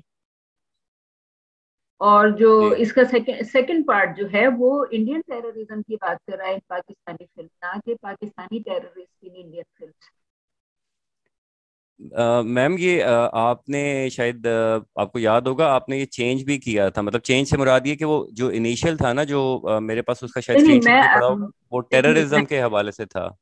सिर्फ नहीं, वो ये मैं मतलब वो जी जी ये जी जी मैम। जो लिटरेचर रिव्यू है, ये जी जो जी लिटरेचर रिव्यू के लिए इंस्ट्रक्शंस दी थी वो मैंने आज तक चेंज नहीं की दोबारा। ये इंस्ट्रक्शंस जो हैं वो आपको यहाँ पे ऊपर पोस्टेड नजर आ रहा होगा कि 6 मार्च को आखिरी दफा एडिट हुआ था, ठीक है? और ये फरवरी में पोस्ट हुआ था। नहीं, मैं आपको ये बेसिकली जी जी आई जस्ट वांटेड कि आप इसको एक नजर देख लें, ठीक है क्योंकि ma'am. I think last time जब आपने मुझसे मेंशन किया, मुझे असल में थ्रू आउट वैसे तो आपका माशाल्लाह से सजेस्ट प्रपोजल बड़ा अच्छा है। इट वाज जो प्रेजेंटेशन थी वो काफी अच्छी और स्ट्रॉन्ग प्रेजेंटेशन थी। तो मैं उसके अलावा but I besides that I wanted you to look at it कि एग्जैक्टली आपको टास्क क्या असाइन हुआ था। ठीक है मैम। उसकी एक वजह ये थी कि इस्लामोफोबिया पे आपको भी पता है, मुझे भी पता है ये हर यूनिवर्सिटी में बहुत ज्यादा काम हुआ है, ऐसे ही है? जी बिल्कुल बिल्कुल मैम। तो वो नोइंग दैट कि इस्लामोफोबिया जो है वो किसी ना किसी स्टूडेंट के काम में अपीयर हो जाएगा, तो जी मैंने जो रिप्रेजेंटेशन वाला जो पार्ट रखा था वो कंपैरेटिव रखा था इंडिया पाकिस्तान का, और जो दूसरा पार्ट था वो था कि हमारी फिल्म्स इंडियन टेररिज्म को कैसा दिखाती है। तो ठीक है मैम। उसमें थोड़ा थोड़ा सा फिल्म ढूंढनी पड़ती ना कि कौन जी सी जी पाकिस्तानी फिल्म, चाहे चाहे वो फिल्म क्यों ना हो जिनकी अभी आसिफ बात कर रहा था कि जी जी जी पाकिस्तान ने वॉर बनाई। अब ये आईएसपीआर की फिल्म जो हैं आपने अगर देखी नहीं है, तो अब मैंने तो कोई ऐसी खास देखी नहीं है, तो आई एम नॉट श्योर कि हमारी फिल्म जो है वो इंडियन टेररिज्म कितना दिखा रही है, लेकिन हम हमारा जो सबसे वीक पॉइंट है वो इंडिया ही है। जी आपको पता है कि हमने 2020 से 19 से 2019 टू 2021, जी मैम। वो जो अभिनंदन वाला इंसिडेंट था वो 2019 का था। जी मैम 2020 का मैम, पिछले साल। 2020 पिछले साल का था। जी अच्छा, सो पिछले 2020 से लेके अब तक हमने इस साल हमने उसको सेलिब्रेट भी किया, एक साल गुजरने पे, इफ यू जी रिमेम्बर। मैम। जी हमारा मैम। जो हमारा जो लोकल मीडिया है वो अभिनंदन वाले इंसिडेंट को लेकर खूब सेलिब्रेट कर रहा था, बिल्कुल जैसे कि जिस तरह हम 6 सितंबर मनाते हैं या सात जी सितंबर मनाते हैं पिछले चंद सालों से, बिल्कुल जी उसी तरह हम अभिनंदन वाला जो है उसको इस साल हम सेलिब्रेट कर रहे थे 2021 में। तकरीबन काफी चैनल्स, रेडियो चैनल्स जो हैं वो उसको भी काफी ज्यादा सुबह सुबह बातचीत उसकी शुरू हो गई थी। तो ये बस मैं आप अपनी प्रेजेंटेशन वापस शेयर कर लें, तो मैं जी मैम। सिर्फ आपको सिर्फ ये थोड़ा सा रिमाइंड थोड़ा सा करवाना चाह रही थी, क्योंकि मेरा इनिशियल ख्याल यही था कि जो भी ये वाली प्रेजेंटेशन टॉपिक पिक करेगा वो मुझे यही लगा था कि स्टूडेंट जो है वो मोस्ट लाइकली जाएगा टूवर्ड सर्वे, जैसा कि आपने सर्वे पिक भी किया, जी जी मैम। राइट? तो मैं जी आपसे बस सिर्फ यही एक चीज आपसे ये कहना चाह रही थी कि मैंने जब इसको वो फुल स्क्रीन कर ले बेशक, तो जी आप बी टाउन मूवीज बी आपने फॉर बॉलीवुड लिया? जी मैम, ये बॉलीवुड के लिए यूज होता है ना बी टाउन। ठीक है। सो उसमें क्योंकि एक सी टाउन है तो उन्होंने कहा हम बी टाउन बना लेते हैं, नॉट जी बैड एट मैम ऑल। ये। हाँ जी। ठीक है। तो अब हम सिर्फ बस यही मैं आपसे कहना चाहिए थी, तो जब आप इसका फाइनल एग्जाम पे जाएंगे तो जी फिर आप जाएंगे, आप सर्वे की तरफ जाना चाह रहे हैं। जी मैम। अगर आप सर्वे की तरफ जाएंगे तो वो जो दो कंपोनेंट्स वहां पे नजर आ रहे हैं उसको आप कंपैरेटिव किस तरह करेंगे, और या फिर ये है कि रिप्रेजेंटेशन में मैंने कंपैरेटिव कहा था और फिर मैंने आपसे कहा था कि पाकिस्तानी फिल्म में इंडियन टेररिज्म हम किस तरह दिखा रहे हैं, और उसको देखें ना, अगर हम पाकिस्तानी फिल्म में इंडियन टेररिज्म उठाएंगे तो हम दोबारा शायद नेशनलिज्म की तरफ ही चले जाएंगे। जी जी बिल्कुल बिल्कुल ऐसे ही। तो लाइकलीहुड तो है उसके अंदर। तो हाँ बस जी। मेरी आपसे इस पॉइंट ऑफ व्यू से सिर्फ यही एक कंसर्न थी, क्योंकि फाइनल एग्जाम सबमिशन में हमारे पास थोड़ा अभी इतना खैर टाइम तो है, एंड आई एम श्योर कि आप नॉर्मली काम भी अच्छा कर लेते हैं। So I just want you to कि आप ये जो फाइनल वाला पार्ट है ना, तो जी जी उस मैम। पे just just think about it कि आप फाइनल के लिए आप क्योंकि मैंने फाइनल के लिए आप लोगों को ये सजेस्ट किया था कि प्रपोजल में से की इंग्रेडिएंट्स उठा के उसको फिल्म्स के सीन्स ऐड करें और डिस्कशन के थ्रू एक फिल्म के ऊपर एक एनालिसिस टाइप कुछ करें। तो अब ठीक है मैं मैम। ये सोच रही हूँ कि बज़ाहिर जो आपका नजर आ रहा है उसके लिए तो आपको डेटा कलेक्शन की जरूरत पड़ जाएगी for writing your final exam. जी तो आप क्या करना चाह रहे हैं? मैम मैं देख लेता हूँ। मैं वैसे तो अब सर्वे वगैरह का इशू इसलिए नहीं है क्योंकि वो अब तो ये मतलब सोशल ऑनलाइन मीडिया हो के थ्रू जाता भी हो जाता है जी, ऑनलाइन हो जाता है, व्हाट्सएप के जरिए से, टेलीग्राम के जरिए से आप लोगों को भेजते हैं तो वो रिस्पांस दे देते हैं, या गूगल फॉर्म्स क्रिएट कर देते हैं, वहां से भी रिस्पांस आ जाता है। हाँ, और वो आपकी बात ठीक है। बस मेरी मेरी जो है वो मेरी कंसर्न, आपको मैं सिर्फ एक चीज और थोड़ा सा रिमाइंड करवाऊंगी। आपको जी याद है जी कि जब हम मीडिया थ्योरीज पढ़ रहे थे जी तो मैम। बिल्कुल इसी सेम इंसिडेंट हुआ था कि क्वेश्चन में लिखा हुआ था कि 7 डेकेड्स में से 7 स्टोरीज उठाएं। जी जी आपको याद है कि जो की इंस्ट्रक्शन थी वो काफी सारे स्टूडेंट्स ने फर्स्ट अटेम्प्ट में मिस कर दी। जी मैम बिल्कुल बिल्कुल। तो बेसिकली मैं सिर्फ यही आप लोगों से एक बार फिर कहूंगी कि जब आपके सामने कोई चीज लिखी भी आती है ना, तो उसको बस जरा आप गौर से पढ़ा करें कि उसमें लिखा हुआ क्या है, क्योंकि ठीक है उसको जो है उसको अगर आप गौर से, ठीक है, तो जी। गौर से ठीक है पढ़ना इज वेरी इंपॉर्टेंट, ताकि यू फुली अंडरस्टैंड कि जो वहां पे लिखा हुआ था उसका एग्जैक्ट मीनिंग क्या है। ठीक है मैम। ठीक है। मैम मैं वो इसका फिर देख लेता हूँ। अदरवाइज फिर ये है कि मैं कोशिश करता हूँ कि इसी वीक के अंदर जो है ना, जो इसका वो सेकंड पार्ट है, इंडियन रिप्रेजेंटेशन इन बॉलीवुड वाला जो है, या जी इन जी। पाकिस्तानी फिल्म वाला, उसको मैं देख लेता हूँ। फिर उसके हवाले से देख लेता हूँ कि क्या फिर डेफिनेटली फिर अगर वो उसमें जैसे अब अभी आप बता रही हैं तो वो फिल्म एनालिसिस भी हो सकता है, जैसे भी आसिम ने मूवीज मेंशन की हुई है, या पुरानी एक फिल्म है वो रियाज शाहिद की जो शान का वालिद है, इसकी एक फिल्म थी वो, मुझे नाम जंजीर नाम था या पता नहीं क्या, कश्मीर के ऊपर ही बनी हुई है वो। उसके अलावा मुझे कोई सिग्निफिकेंट मूवी ऐसी कोई याद नहीं आ रही अभी जिसके अंदर अच्छा। मतलब उस तरह से दिखाई, या फिर वो जो हमारी वो पंजाबी फिल्में वगैरह बनती थी उनके अंदर वही एक हिंदू करेक्टर्स और वो जरा नेगेटिव होते थे, तो वो देख लेते हैं। अदरवाइज फिर ये है कि मैं उसके हाँ, अंदर पंजाबी चीजें फिल्म्स कर हैं, लेता हूँ। उसके अलावा मुझे फिल्म का नाम तो अब याद नहीं है, लेकिन मेरा ख्याल है कि सैरिश मुश्ताक है, लाहौर कॉलेज की टीचर। जी तो जी सैरिश की एक गूगल इस पे यूट्यूब पे सैरिश की एक छोटी सी फिल्म पड़ी हुई है, वो उसकी स्टूडेंट फिल्म है, जी जी अ हिंदू इन पाकिस्तान, जब वो पढ़ती थी कनेट कॉलेज में एमफिल में। जी उस जी। फिल्म में उसने दो पाकिस्तानी फिल्म्स के क्लिप्स डाले हुए हैं, जिसमें एक में आबिद अली परफॉर्म कर रहा है, और हम्म वो बड़े जोर शोर से हिंदू का वर्ड बोल रहा है, और उसके बाद भगवान की मूर्ति जो है उसको बॉम्ब से ब्लास्ट कर दिया जाता है। तो वो हम्म। इस किस्म की चीजें तो हैं, रिप्रेजेंटेशन तो आपको नजर आएंगी ना, तो वो तो खैर रिप्रेजेंटेशन है, एग्जैक्टली रिप्रेजेंटेशन ऑफ टेररिज्म। आप उसको, कोई बाहर से तो नहीं आया ना, वो तो इंटरनल जी ही था एक्ट। तो बेसिकली सिर्फ मैं ये कही थी कि आप जरा उसको थोड़ा सा देख लीजिएगा, ठीक एंड है आई एम सजेस्टिंग कि फाइनल के लिए अगर आप वो जो टॉपिक्स मेंशन है, अगर उसके ऊपर जरा थोड़ा सा स्टिक करने की कोशिश करें, ठीक और देख ठीक लें कि आप कंपैरेटिव जाएंगे या कंपैरेटिव जाना चाह रहे हैं, तो आपका प्रेजेंट प्रपोजल ही थोड़ा सा कंपैरेटिव की तरफ मोल्ड हो जाएगा। ठीक है मैम। क्योंकि फिर आप दोनों को देख सकेंगे ना कि दोनों कंट्रीज क्या कर रहे हैं। जी लेकिन मैम फिर वो इसके अंदर तो फिर वो मैंने तो इसको जरा थोड़ा स्पेसिफिक रखा था, ये मतलब जो इस्लाम और मुस्लिम ओवरऑल वो टेररिज्म और उन चीज़ों के स्टीरियोटाइपिंग जो है बेसिकली उसके हवाले से। अदरवाइज जब मतलब कंपैरिजन में जाएंगे तो फिर तो इश्यूज हमारे और भी बहुत सारे निकल आएंगे, वो फिर डेफिनेटली मेरा ख्याल नहीं, है काम।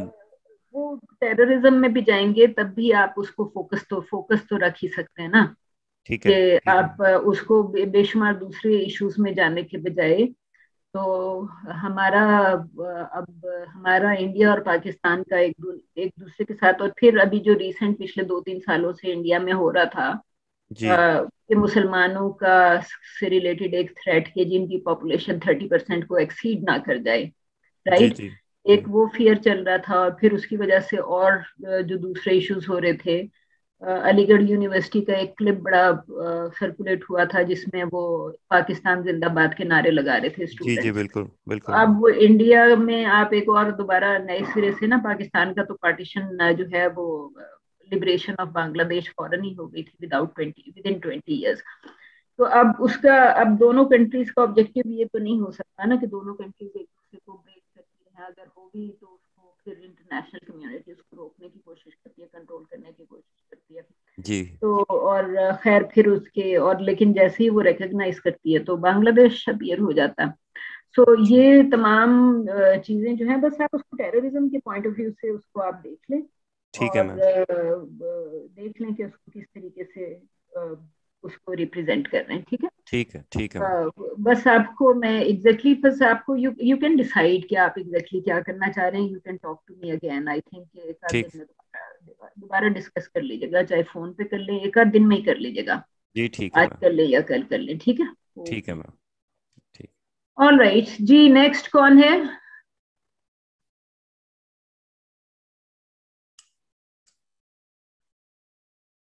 कायनात।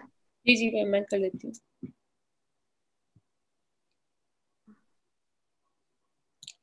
स्क्रीन शेयर करनी होगी मैंने। हाँ, आपको ये बीच में जो ग्रीन सा बटन है शेयर स्क्रीन लिखा है, उसको क्लिक करके और अगर वीडियो क्लिप दिखाना है तो साथ में साउंड सिलेक्ट कर लीजिएगा, लेफ्ट साइड पे नीचे कॉर्नर में होगा।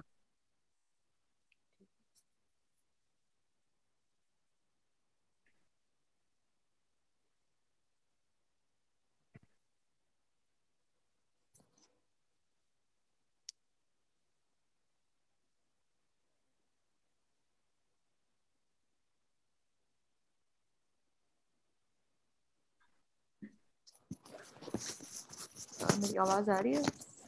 जी जी आ रही है। अच्छा, मैंने जो टॉपिक सेलेक्ट किया था वो थी सुसाइड, और जो पहले मैं काम कर रही थी वो था कि पोर्ट्रेल ऑफ सुसाइड के आपकी जो फेमस सेलिब्रिटीज होती है या उसका क्या इम्पैक्ट पड़ता है व्यूअर्स पे। लेकिन उसके बाद काफ़ी जब लिटरेचर रिव्यू पढ़ा और काफ़ी लोगों की रिसर्च पेपर्स देखे तो उस पर काफ़ी काम हो चुका था। उसके बाद एक नया एंगल मुझे मिला कि सुसाइड जो है वो सिनेमा में या फिल्म्स में किस तरह से उसको दिखाया जाता है एज अ हीरोइक एक्ट। और फिर इस पे मैंने अपना स्टार्ट किया काम करना, और ये ऐसी एक पॉइंट थी जहाँ पे मुझे कोई रिसर्च पेपर जो इसी चीज पे इस तरह से लिखा हो वो मुझे नहीं मिला। So, topic is representation of suicide as a heroic act in cinema. And introduction. First is introduction. So, सबसे पहले जो है I believe कि moving image is the strongest medium. ऐसी आर्ट फॉर्म है जो कि आपको आप पे बहुत जो है वो उसके असर छोड़ती है, and it's very closer to life because आप उसको अपनी रियल लाइफ के साथ जो है वो रिलेट कर सकते हैं। It powerfully affects viewers. The portrayal of suicide in both fiction and non-fiction uh, increases suicidal behavior, and also viewers get the idea of its method. कि आप जो भी स्क्रीन पे देख रहे होते हैं उस चीज से आप सीख रहे होते हैं कि अगर कोई कोई भी चीज है, कोई सुसाइड हो रही है, क्यों हो रही है या किस तरह से की जाती है, तो सारी जो चीजें हैं जो कि व्यूअर है वो उस चीज को देखता है और उससे सीखता है। उसके बाद दूसरा जो एक पॉइंट था वो ये था कि कनेक्शन ऑफ फिल्म, जो कैरेक्टर होते हैं या जो आपके famous protagonist of the film होते हैं उसको ऑडियंस पे बहुत ज्यादा फर्क पड़ता है। Audience impact is stronger in cinema because people know what the details of the life of the fictional character is. कि आपके कोई भी एक होता है कि आप किसी सेलिब्रिटी को इतना पसंद करते हैं कि आप उसको फॉलो करते हैं या जो भी उसके साथ चीजें हो रही हैं आप आप पे वो इतना असर छोड़ती है कि आप अपनी चीजों को भी कभी कभी उस तरह से देख रहे होते हैं। तो इन रियल लाइफ जब आप कोई मीडिया में कोई न्यूज देखें कि किसी ने सुसाइड की है तो आपको उसकी ज्यादा डिटेल्स पता नहीं होती। Like for example robin Williams is a very famous actor जिसकी सुसाइड के बाद पूरी दुनिया में नॉट ओनली इन यूएसए लोगों ने काफी सुसाइड्स अटेम्प्ट्स किए और हॉस्पिटल्स में सबसे ज्यादा जो है वो विजिट्स आते हैं राइट आफ्टर हिज डेथ। लोग काफी डिप्रेशन में थे और काफी लोगों ने सुसाइड्स की भी थी। तो because he was a very well known actor और लोग उसको फॉलो करते थे, लेकिन स्टिल क्योंकि उसकी रियल लाइफ का ये एक्सीडेंट था तो हमें उसकी डिटेल्स उस तरह से नहीं पता कि why he did suicide.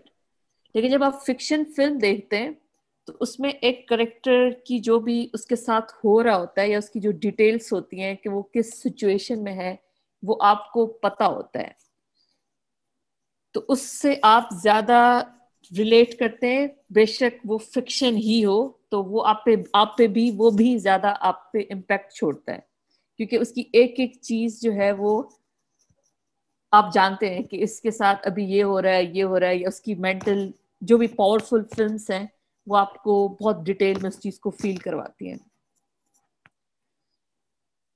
So it has also been seen in many films that characters do suicide are mostly men. जितनी भी फिल्म्स मुझे मिली हैं या जितनी मैंने देखी हैं उसमें जो मेजॉरिटी ऑफ सुसाइड्स जो हैं वो एक बंदा करता है, नॉट फीमेल कैरेक्टर्स, लेकिन एक जो मेल कैरेक्टर्स हैं वो करते हैं. इस पे काफी रिसर्च हुई कि सुसाइड जो है वो उसमें 70% जो है वो आपके मेल लोग होते हैं जो करते हैं, 30% जो है वो फीमेल को दिखाते हैं. So men have traditionally been more centrally placed within films, playing more of an active role and well-documented imbalance in terms of representation of gender roles in films.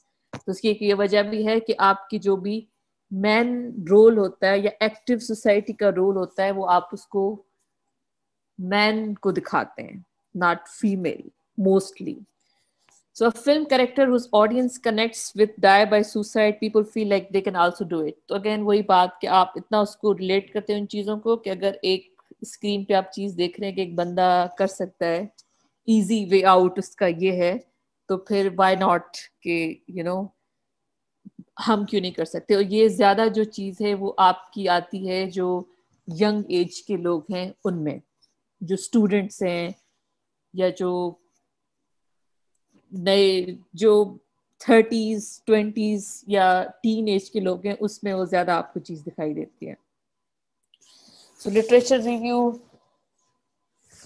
again वही बात कि out of the films identified and that include a suicide or attempt suicide, 30% feature a female suicide attempt and 70% जो है वो mail suicide करते हैं.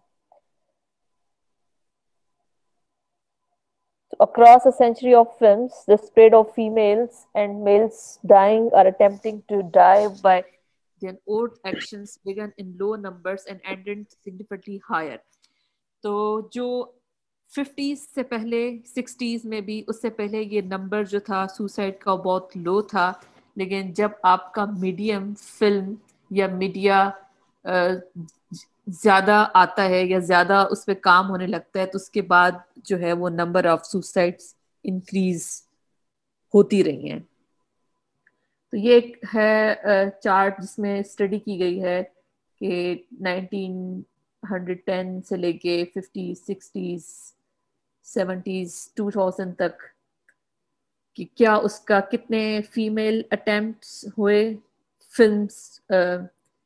Films में और फिर मेल कितने सुसाइड अटेम्प्ट्स होते हैं और सक्सेसफुली सुसाइड फीमेल कितनी करती है और मेल कितने करते हैं. तो जहाँ जिस ये पूरी आप जब स्टडी देखते हैं तो हमेशा जो मेल का नंबर है वो हाई है कि सुसाइड भी उन्होंने ज्यादा की है फिल्म्स में या वो अटेम्प्ट भी वो ज्यादा करते हैं.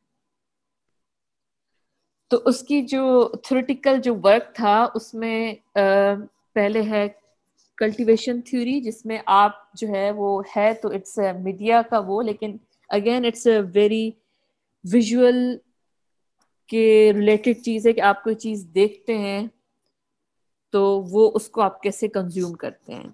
उसके बाद एक और थ्योरी है वो मल्टी स्टेप फ्लो थ्योरी, और उसका ही यही मतलब है कि आप कोई जो इंफॉर्मेशन होती है तो वो आपके बिलीव्स, एटीट्यूड्स, बिहेवियर को किस तरह से वो चेंज करती है.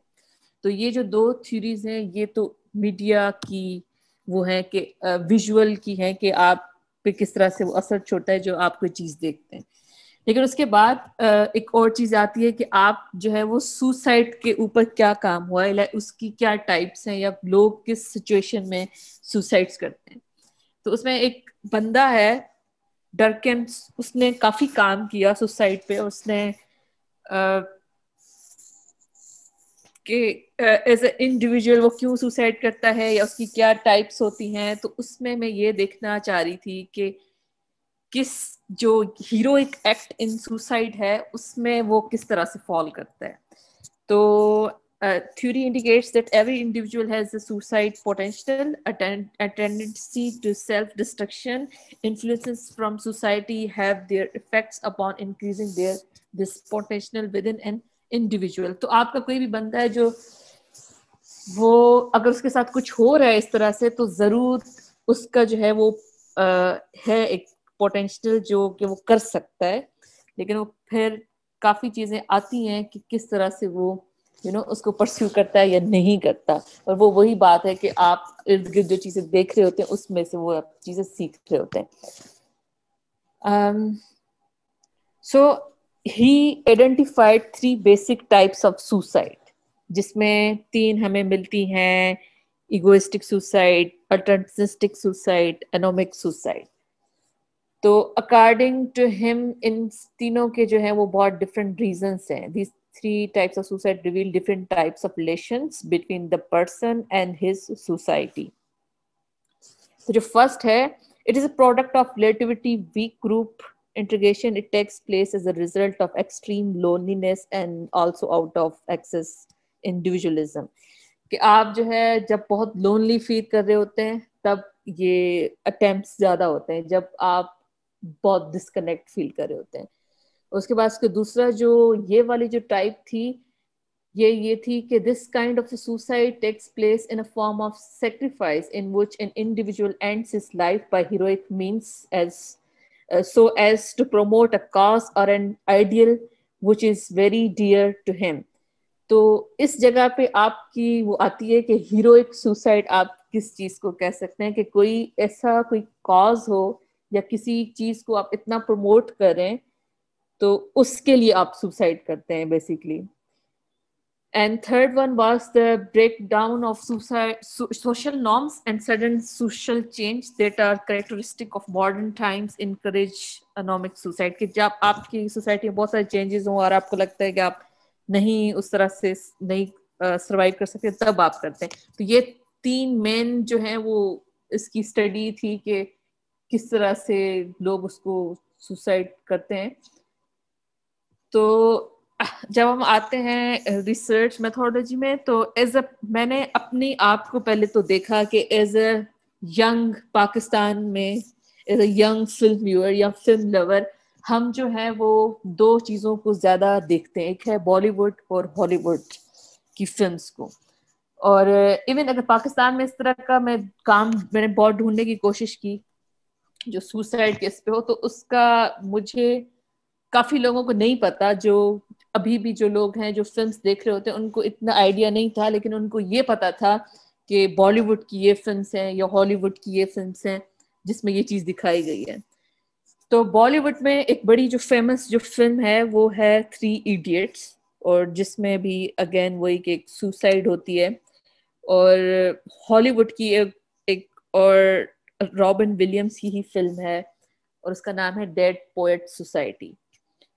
And why these films, because दोनों फिल्मों में जो है वो एक यंग प्रोटैगनिस्ट है, सेम इशू है, सुसाइड है, यंग करेक्टर्स हैं और हैं भी मेल करेक्टर्स हैं।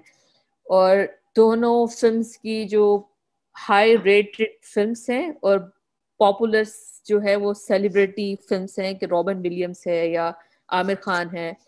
इस तरह से दोनों ऐसी फिल्म्स हैं जिसको बहुत ज्यादा देखा गया और बहुत जिनको अवार्ड्स मिले, और लोगों ने डेड पोएट सोसाइटी को जो है वो ऑस्कर मिला उसकी बेस्ट फिल्म पे, और इस काफी जगहों पे तो ये अपने स्क्रीन प्ले के लिए भी नॉमिनेट हुई थी। और 3 इडियट्स जो है इट्स आल्सो कि जिसने 58 जो है वो अवार्ड सिर्फ इंडिया से जीते हैं, और उसके बाद भी बाहर जो फेस्टिवल से उसमें भी थे।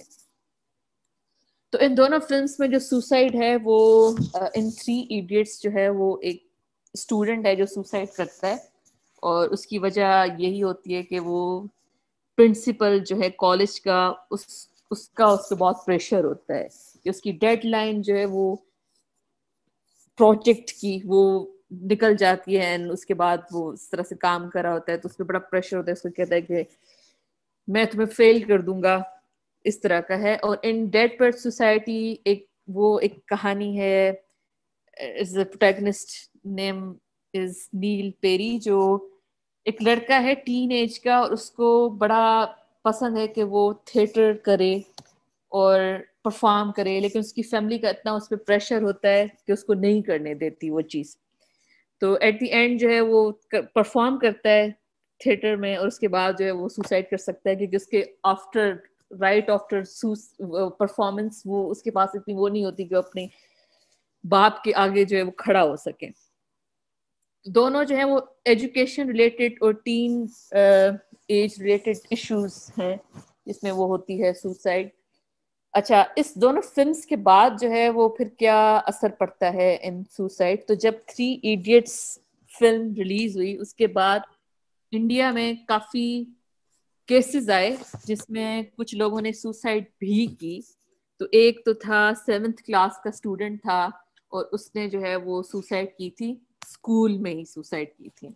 और फिर ये कहा गया या उस पर जो रिसर्च हुई वो ये था कि उसकी 3 इडियट्स उसने फिल्म देखी थी, काफी बार दिखता था वो।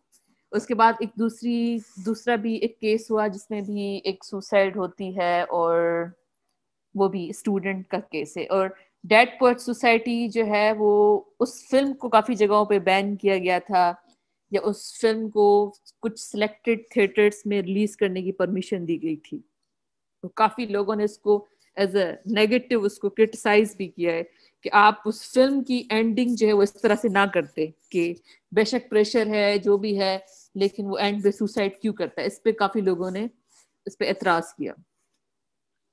तो ऑब्जेक्टिव्स जो हैं वो मेन ऑब्जेक्टिव तो यही है कि study representation of gender roles in film, और उसके साथ साथ जो है वो मैं ये स्टडी करना चाहूंगी कि कनेक्शन बिटवीन फिल्म कैरेक्टर्स और ऑडियंस कितना स्ट्रॉन्ग है, वो किस तरह से डेवलप होता है। और उसके बाद जो एक और बात आती है वो ये है कि मूविंग इमेज जो है वो क्यों इतना हमारे ऊपर इम्पैक्ट करता है या क्यों हम जो है उसी के उस पे ज्यादा हम चीजें लर्न करते हैं उसके थ्रू। और रिसर्च क्वेश्चंस यही हैं कि why number of mail suicide is high in films, और अगेन सेम कि how cinema impact the audience, कि उतना उसका कैसे इतना असर है हम लोगों पे। तो ये है कंटेंट एनालिसिस ऑफ 2 फिल्म्स, और जो भी थ्योरीज हैं मीडिया की या सुसाइड के ऊपर जितना काम हुआ है उस दोनों को स्टडी करना। और काफ़ी फिल्म्स जो हैं वो इसलिए मैंने सिर्फ 2 रखी हैं और इसीलिए हॉलीवुड बॉलीवुड किया है ताकि majority of people in Pakistan जो है वो वही देखते हैं और उसी को एज एन फॉलो भी करते हैं। That's it. जी, क्वेश्चंस। इसको फुल स्क्रीन छोड़ दें because people would be asking questions. जी, questions and comments. Aatir, attendance का मैम मुझे तो यही है कि अच्छा अटेंडेंस एक लगा लें मैम। एक सेकंड ठहरते हैं जरा, अटेंडेंस मैं लगा लूं क्योंकि स्लॉट खत्म हो रही है। मीनवाइल आप जरा सारे क्वेश्चन सोच के रखें, कायनात से क्या सवाल पूछने सबने।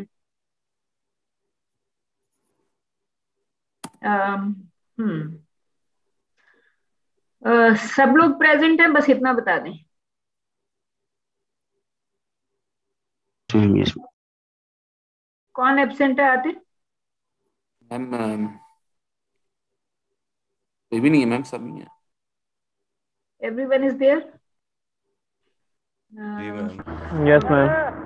हाँ चलिए ठीक है, प्लीज आस्क क्वेश्चन, मैं सेव कर रही हूँ। जी जी, क्वेश्चन। जी आतिर, आप क्या कह रहे थे? मैम मैं कंफ्यूज हूँ कि मेरा नहीं ख्याल किसी मूवी में सुसाइड को कोई हीरोइक एक्ट समझ के मतलब दिखाया जाता है।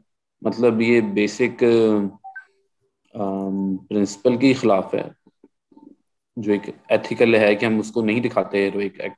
वो हमेशा कोई ना कोई, या तो उसकी रीजन बताई जाती है कि वो डिजीज थी कोई, उसको कुछ था, लेकिन कभी भी उसको एज अ हीरोइक एक्ट तो मेरा नहीं ख्याल कभी दिखाया गया है जी कि कायनात।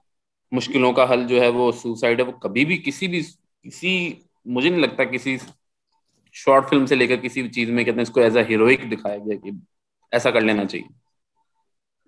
हीरोइक का मतलब ये है, ये नहीं है कि ऐसा करना चाहिए। हीरोइक का मतलब ये है कि आप में इतनी टेंडेंसी है, आप में इतना पावर है, या आप इतने बोल्ड हैं कि आप एक चीज को इस तरह से कर रहे हैं।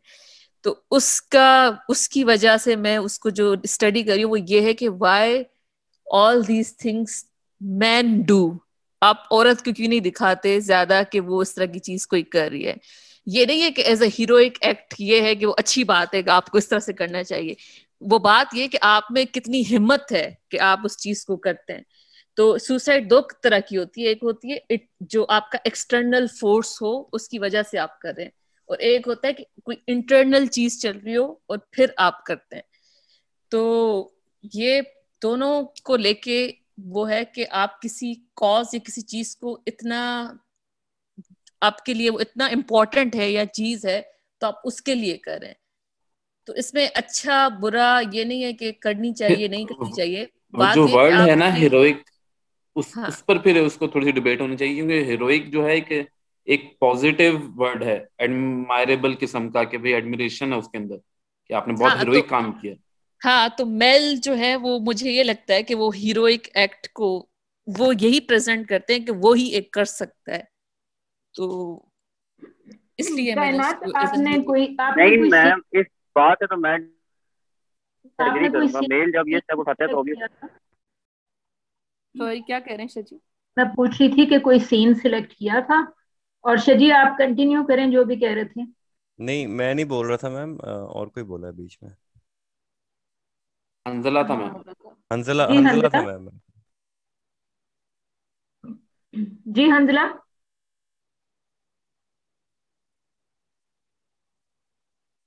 कायनात, मेरा ख्याल है अगर आप कोई सीन सिलेक्ट कर लेंगी ना तो आसान हो जाएगा। यूट्यूब पे मुझे दो नजर आ रहे हैं, एक तो वही जो आपने मेंशन किया, थ्री इडियट्स का सीन।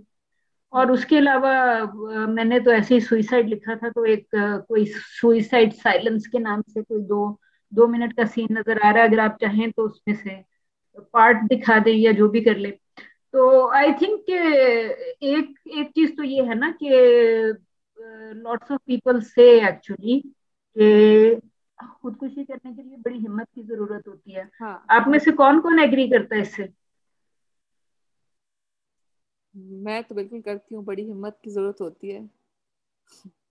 ऑल जी राइट। मैम, बिल्कुल। तभी करते आप सभी लोग एग्री करते हैं? नहीं मैम, जरूरी नहीं है हिम्मत की जरूरत, उसके लिए हिम्मत होना लाजमी नहीं है, वरना तो नहीं नहीं सर, ऑल हिम्मत राइट। ही यस हिम्मत ही मैम, चाहिए होती है। लाजमी है, आप हिम्मत ही चाहिए। आप बगैर हिम्मत के तो ये काम नहीं कर सकते। आप मुझे कट लगा के दिखाएं अपने आप को, खुदकुशी तो बहुत दूर की बात है। All right. नहीं, वैसे मैं एग्री नहीं करता है, क्योंकि हिम्मत वाला काम नहीं। शजी, आपकी आप देखें, मैं आपको बताती हूँ कि वैसे तो बहुत सारे लोग यही कहते हैं कि अपनी जान लेने के लिए बहुत हिम्मत चाहिए होती है। मतलब दूसरे की जान लेने से ज्यादा हिम्मत चाहिए होती है अपनी जान लेने के लिए। तो but I at the same time मेरा अपना ये ख्याल है कि जिंदा रहने के लिए उससे भी ज्यादा हिम्मत चाहिए होती है, खासतौर पे जब हाँ, कोई ये तो इतना इतना ही मुश्किल में हो ना, कि somebody is so डाउन कि वो उसका जीने को दिल ना चाहे। तो ऐसे मौके पे आपको जिंदा रहने के लिए खुदकुशी से ज्यादा हिम्मत की जरूरत होती है। तो एनीवे दैट्स आई थिंक वो थोड़ी सी फिलोसॉफिक कॉन्वर्सेशन हो जाएगी। अच्छा कायनात, ये बताएं कि आपका लिटरेचर रिव्यू तो बहुत स्ट्रांग था। आई रियली लाइक इट कि आपने जो चीजें पढ़ी उनको आपने प्रेजेंट किया। आपके मतलब लिटरेचर रिव्यू के पॉइंट ऑफ व्यू से it was a very very strong presentation. जरा आप अपने मुख्तलिफ स्लाइड्स पे जाइएगा फुल साइज में। राइट। रुक जाएं, हाँ यहाँ पे अब जैसे पिछले वाले स्लाइड पे जाएं जहाँ लिटरेचर रिव्यू, जब आपने इसमें एक छोटी छोटी सी चीजें होती हैं इन केस आप फ्यूचर में किसी कॉन्फ्रेंस प्रेजेंटेशन किए जाते जी हैं। जी जी मैम। पिछले स्लाइड पे जाइएगा। हाँ, जब आप लिखती हैं ना कि जैसे आपने 70% और 30% का रेशो, ये आपने किसी ना किसी पेपर में पढ़ा होगा ना। सो जी, ये बेसिकली किताब है जी। हाँ, सो बेसिकली आपको यहाँ पे ऑथर का नाम और डेट चाहिए होता है। तो वो हाँ मैम। लिटरेचर रिव्यू के मतलब मैं आई कैन अंडरस्टैंड, मैं बल्कि जो आप प्रेजेंट कर रही थी उसका जो सबसे स्ट्रॉन्ग एलिमेंट था वो लिटरेचर रिव्यू ही था। So but I just wanted you to understand कि आप यहाँ पे लोगों के ऑथर्स के नाम वगैरह जो है वो आप उसको ऐड कर लीजिएगा, ठीक है। मैम और जहाँ पे वो वर्ड वाली फाइल है उसमें मैंने लिखा है कि क्या पेजेस हैं, सब कुछ वो हाँ, मैंने वो बिल्कुल ठीक है, वो बिल्कुल ठीक है। लेकिन जब इस वक्त तो आप वर्ड वाली फाइल तो सिर्फ टीचर की कंजम्पशन के लिए है ना। ठीक है और जी। ये presentation is for an audience of 10, आपको 10 लोग सुन रहे हैं इस वक्त। तो वो प्रेजेंटेशन में भी those names become very important, क्योंकि अगर अभी जो आतिर ने आपसे कहा था, जो आपने कहा कि फिल्म जो हैं वो इसको एक हेरोइक एक्ट के तौर पे प्रेजेंट करती हैं, तो अगर ये बात देखें किसी और का शायद जो रिसर्च पेपर है शायद उसका टाइटल ना हो आपके जैसा, राइट। लेकिन देर इज अ पॉसिबिलिटी कि किसी रिसर्च पेपर में भी इस किस्म की चीज आई हो, जैसे कि अगर आप रॉबिन विलियम्स की फिल्म का कह रही हैं कि उसमें जो उसकी एंडिंग है उससे कुछ लोग बड़े अपसेट हुए।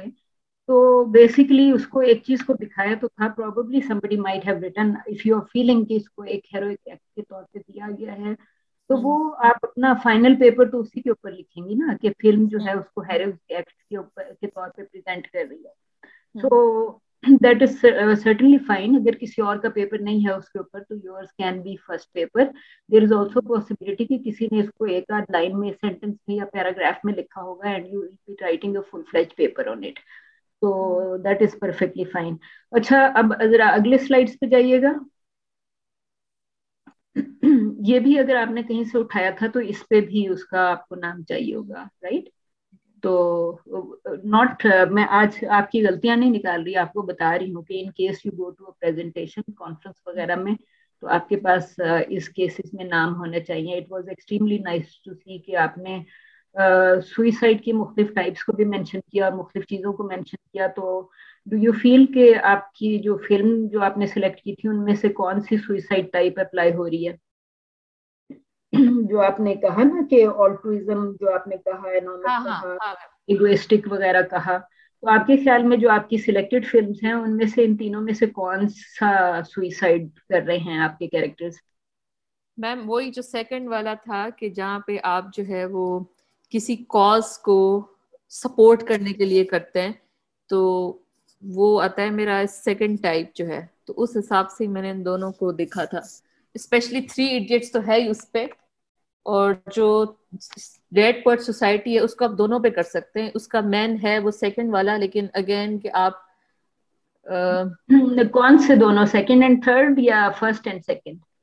ना ये फर्स्ट और सेकंड टाइप जो है उस पे मेरी फॉल कर रही है जो फिल्म्स हैं। अच्छा, तो ये तो उसमें यही ये वाला ऑल ये राइट। वाला काइंड ऑफ सुसाइड कि आप किसी इंडिविजुअल हीरो, आप हाँ, किसी तो चीज ये, को हाँ, मैं प्रमोट। आपसे यही यही पूछना चाह रही थी कि do you think this is connected to others question?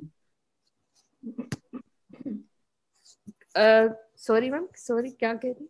आपको इसमें सेकंड टाइप में और आखिर के क्वेश्चन में कोई कनेक्शन नजर आ रहा है? आतिर ने जो आपसे क्वेश्चन किया था वो कह रहा था कि हेरोइक नहीं हो सकता, और हाँ इसमें इसमें जो है। इसमें इस टाइप में to hmm promote a cause, ठीक है, hmm to promote a cause. तो हम्म कॉज तो लोगों के लिए बहुत इंपॉर्टेंट होते हैं ना, कॉज बड़ा इंपॉर्टेंट होता है, आइडियल्स बड़े इंपॉर्टेंट होते हैं। तो मेरा ये ख्याल है कि आप जो भी आप इन दोनों में से दोनों फिल्म्स को देखना चाह रही हैं या एक को भी देखना चाह रही हैं, तो you can think about it कि अगर आपने जो उसको हेरोइक एक्ट उसके तौर पे उसको देखा तो यू कैन एक्चुअली सी कि फिल्म कैसे उसको दिखा रही है। मैं आपसे मैम बेसिक बिल्कुल, जी, मैम बिल्कुल मैं एग्री करूंगा कि जो ये वाली सुसाइड होती है वो होती है वॉर फिल्म्स के अंदर।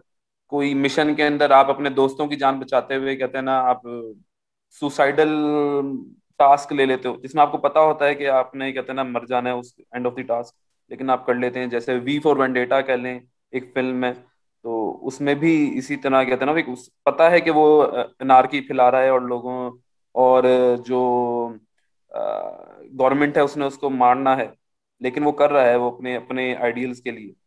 तो वो उस तरह की एक बिगर देन वाली जो एक सुसाइड है वो तो समझ आती है, जिसको हम हीरोइक कह सकते हैं। लेकिन दूसरी 3 इडियट्स वाली सुसाइड तो हीरोइक नहीं है कहीं से। ऑल राइट, तो बीच में फिर ये निकला ना कि जो दुर्खेम का यहाँ पे मेंशन्ड है उसके हवाले से फिर हर टाइप में कोई ना कोई फिट तो हो रहा होगा ना, कि अगर क्योंकि मेरा ख्याल कायनात अभी यही कही थी कि इस वाले में उसको हेरोइक एलिमेंट नजर आया इसके अंदर, यही कहा था आपने। हाँ, मेरी दूसरी वजह ये भी थी कि ऐसी फिल्म्स जो ज्यादा देखी गई हैं, जिन्होंने ज्यादा इम्पैक्ट छोड़ा है ऑडियंस पे, तो मैं उसको लूं। इस तरह तो ये तो बहुत बड़ी लिस्ट है कि किस लोगों ने कि कहाँ कहाँ पे सुसाइड, ये बहुत बड़ी लिस्ट है और हर टाइम पीरियड में है, तो वो तो हो ही जाता है कि मैं हमेशा आपको मेल ही मिलता है। आप जितनी भी फिल्म उठाएं तो 70% तो बात कर रहा है, लेकिन मुझे लगता है कि आफ्टर 21st सेंचुरी भी आप जो है 80% आपको मिल जाएंगी या 90% इस तरह की फिल्म्स मिल जाएंगी। तो कोई कॉज को प्रमोट करना सिर्फ वॉर नहीं हो सकता, कोई कॉज ऐसा भी हो सकता है कि आप किसी प्रोफेशन के साथ आप सिर्फ आप एक्टर बनना चाहते हैं, तो वो आपके लिए इतना इम्पोर्टेंट है कि आप उसके लिए आप जान दे सकते हैं। तो सिर्फ वार मुझे नहीं लगता कि एक बहुत बड़ा वो है, कोई भी कॉज हो सकता है जो आपको बहुत प्यारा है, जिसके लिए आप रेडी हैं। Okay, all right. अच्छा मैम, मैं कहना से सवाल होगा कि वो सुसाइड होती एक है जी, असिस्टेड सुसाइड, जिसमें कोई बीमार होता है, वो किस कैटेगरी में आती है? वो भी फिल्मों में आजकल बहुत ज्यादा दिखाई गई है कि जो लोग टर्मिनली इल होते हैं और वो चाहते हैं कि अपनी जिंदगी खत्म कर लें, वो कौन सी वाली में? वो फर्स्ट जो है जिसमें आप बहुत एक्सट्रीम लोनलीनेस फील कर रहे होते हैं और उस वजह से आपको लगता है कि आप बाकी सोसाइटी के साथ नहीं जा सकते, तब आप करते हैं। तो ये मेन सुसाइड की वो है। अब इसमें भी बहुत जो है वो सब कैटेगरीज हैं जिसपे बहुत काम हुआ है, तो ये तो सिर्फ मैन है। और मैंने तो सिर्फ ये तीनों इसलिए लिखी थी कि इसमें ही भी वही वर्ड यूज हो रहा है कि हीरोइक प्रमोशन के लिए आप हीरोइक एक्ट, उसने भी उसको वैसे ही जो है वो दिखाया, तो इसलिए मैंने सिर्फ इसको मोटा मोटा करके इस तरह से लिखा है। अदरवाइज ये तीन है, लेकिन ऐसे बहुत सब कैटेगरीज भी हैं कि क्या किस किस तरह से चीजें हो सकती हैं। बेहतर। जी, any other question? No questions. अच्छा, मैं इस पे जाइएगा अपने ऑब्जेक्टिव्स और रिसर्च क्वेश्चंस पे।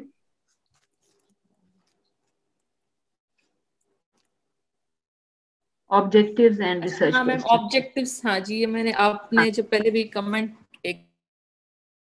अब इसमें से आपसे सिर्फ ये कहना था मुझे कि इनमें से सिर्फ पहला ऑब्जेक्टिव है जो आपकी सैंपल से मैच करता है। जी ठीक है, क्योंकि जो बाकी दोनों आपने ऑब्जेक्टिव्स लिखे हैं वो आप जैसे ही आप ऑडियंस की बात करेंगी, आपको ऑडियंस से ही बात करनी पड़ेगी, आपको डेटा कलेक्शन ऑडियंस से करनी पड़ेगी, क्योंकि आपके बाकी दोनों क्वेश्चंस में ऑडियंस मेंशन्ड है ना। तो आपका ये सिंगल ऑब्जेक्टिव रहेगा and single objective is fine. ठीक है, ठीक है। हाँ। क्योंकि आप ये तो बात कर सकती हैं अपने लिटरेचर रिव्यू के पॉइंट ऑफ व्यू से कि इसका ऑडियंस के ऊपर बड़ा स्ट्रॉन्ग इम्पैक्ट होता है, तो लेकिन आप ऑडियंस स्टडी की तरफ जा नहीं रही हैं, आप सिर्फ रिप्रेजेंटेशन की तरफ जा रही हैं। ठीक है, ठीक और रिप्रेजेंटेशन तो वही जो आपने बात की, आपका जो टाइटल है वो भी रिप्रेजेंटेशन पे फोकस कर रहा है और आपकी जो सैंपल है वो भी यही बता रही है कि आप रिप्रेजेंटेशन स्टडी करने वाली हैं। तो आपके ये जो बाकी हैं ऑडियंस का जो रिलेशनशिप है फिल्म के साथ, या मूविंग इमेज जो है वो ऑडियंस के लिए क्या मानी रखती है, उसका ताल्लुक ऑडियंस से ही है। तो वो उसके लिए आपको सर्वे, फोकस ग्रुप, इंटरव्यूज, बेशुमार और चीजें हो सकती हैं। तो ये ऑब्जेक्टिव 2 एंड 3 जो है, वो ऑब्जेक्टिव 2 एंड 3 जो है ये आपके प्रेजेंट प्रपोजल से रेलेवेंट नहीं है। ठीक है, और रिसर्च क्वेश्चंस में जाइएगा और आप रिसर्च क्वेश्चन को देख के आप खुद भी बता सकती हैं अब कि कौन सा जो है वो ऑडियंस की तरफ जा रहा है। ठीक है, जैसे ही आप ऊपर वाला, हाँ सही, ठीक है, ऊपर वाला आपसे वाई जो है वो भी क्वेश्चन जो है वो आपका रिसर्च क्वेश्चन जो है वो आपका ये दोनों क्वेश्चन जो है वो एग्जैक्टली रिलेट नहीं करेंगे। आप ठीक इसको है। सिंपली ये लिखेंगी कि how the film represents suicide. जो भी आप ठीक फिल्म सिलेक्ट कर रही हैं या दोनों, आप simply how the film represent suicide, क्योंकि why number of male suicide normally हाँ, बहुत तो आसान वो हो हो जाता है। जाएगा। ठीक है जी जी। हाँ, क्योंकि आप नंबर ऑफ सुइसाइड ज्यादा क्या है इसका जवाब शायद आप साइकोलॉजिस्ट से मांगेंगी, राइट? जी तो आप कहती हैं कि जी मैं 50 साइकोलॉजिस्ट को या 20-25 साइकोलॉजिस्ट को इंटरव्यू करने वाली हूँ इस क्वेश्चन के ऊपर, राइट? और या फिर मैं कोई ऑडियंस परसेप्शन देखने वाली हूँ या कुछ और करने वाली हूँ। तो ये आपका सिर्फ ऑब्जेक्टिव और रिसर्च क्वेश्चन जो हैं, ऑब्जेक्टिव में से 2 डिलीट हो जाएंगे, रिसर्च क्वेश्चन आपको दोबारा फॉर्म करना पड़ेगा।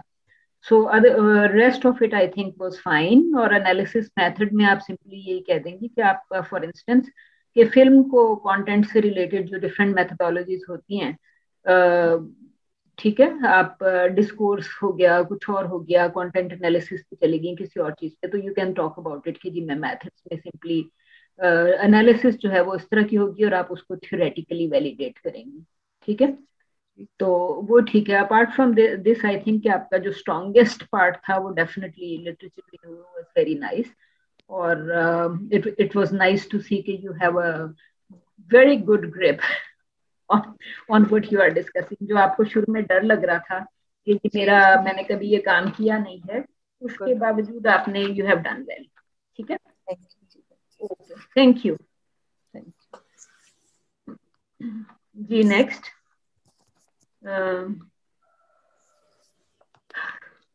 जरनैन।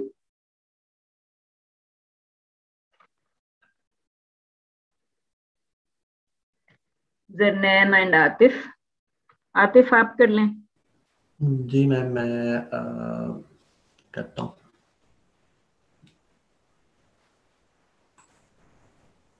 जी मेरी आवाज़ आ रही है ना? जी जी बिल्कुल आ रही है। मैं अपनी स्क्रीन शेयर करता हूँ अभी।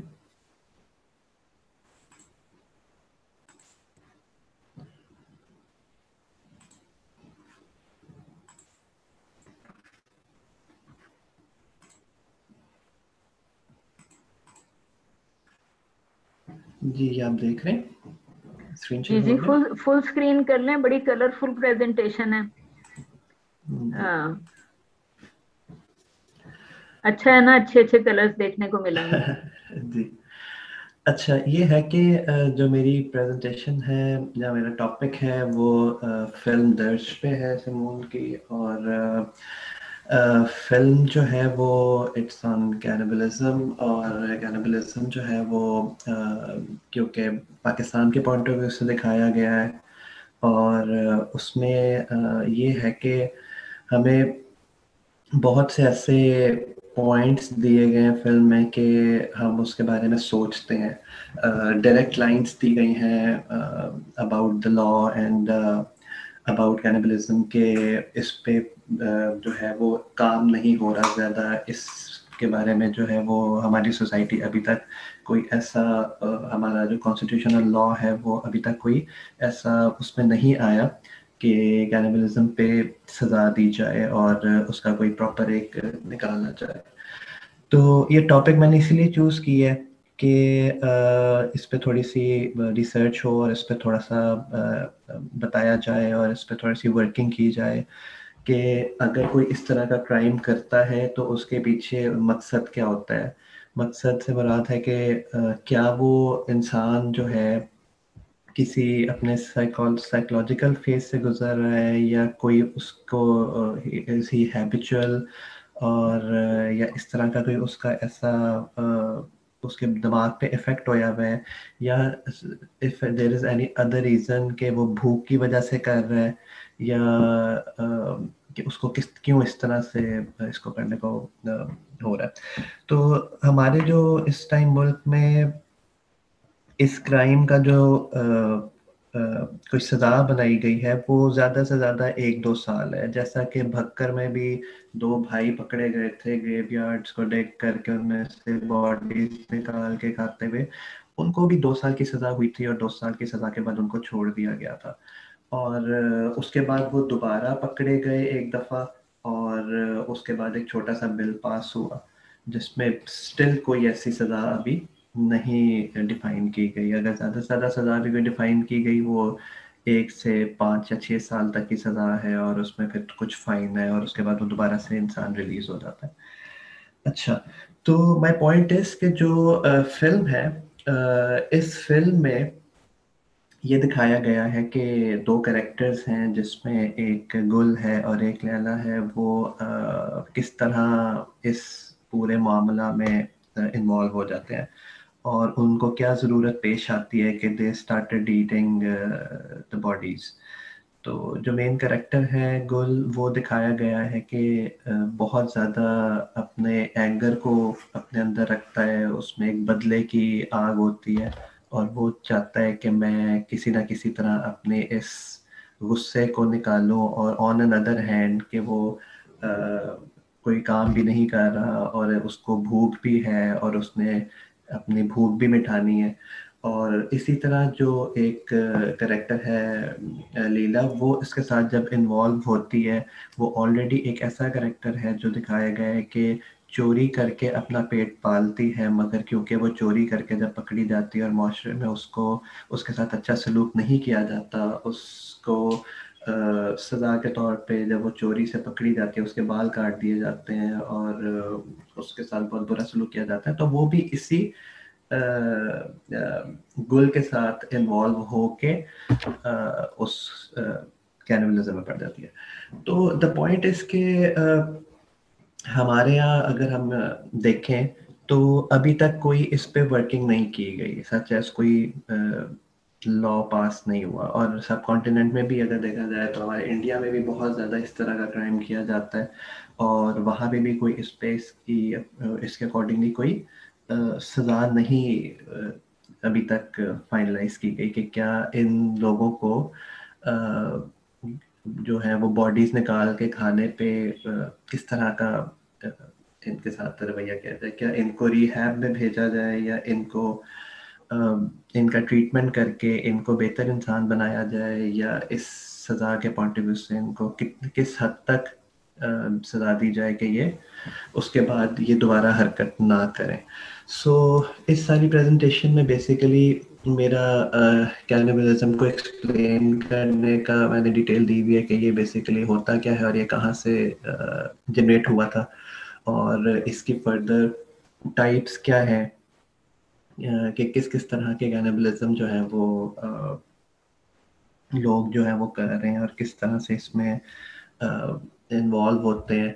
और उसमें ये है कि ओवरऑल एक डिटेल दी गई है कि ये जनरेट कहाँ से हुआ था, जो कि एक कहानी है स्पेन की। वहाँ से जो ट्राइब्स थे वो एक दूसरे को लूटते थे, और उसके बाद फिर अपने आप को बहुत ज़्यादा पावरफुल दिखाने के लिए वो दूसरे इंसान को खा लेते थे, और उससे फिर बहुत ज़्यादा एक टेरर जनरेट हो जाता था, और उस ट्राइब में जो है वो एक पावर जनरेट होती थी। और इस तरह के कुछ रिचुअल्स भी हैं कुछ डिफरेंट कंट्रीज में कैनिबलिज्म से रिलेटेड, जैसे फॉर एग्जांपल चाइना में एक इस तरह की रिचुअल पाई जाती है जिसमें कि जो एक फैमिली है वो उनमें से जो सबसे बड़ा उनका बेटा या बेटी होते हैं, वो अपने माँ बाप के बीमार होने पे अपना कोई ऑर्गन या अपनी कोई पार्ट ऑफ बॉडी जो है वो उनको देते हैं कि ये खा के वो सेहतयाब हो सकें।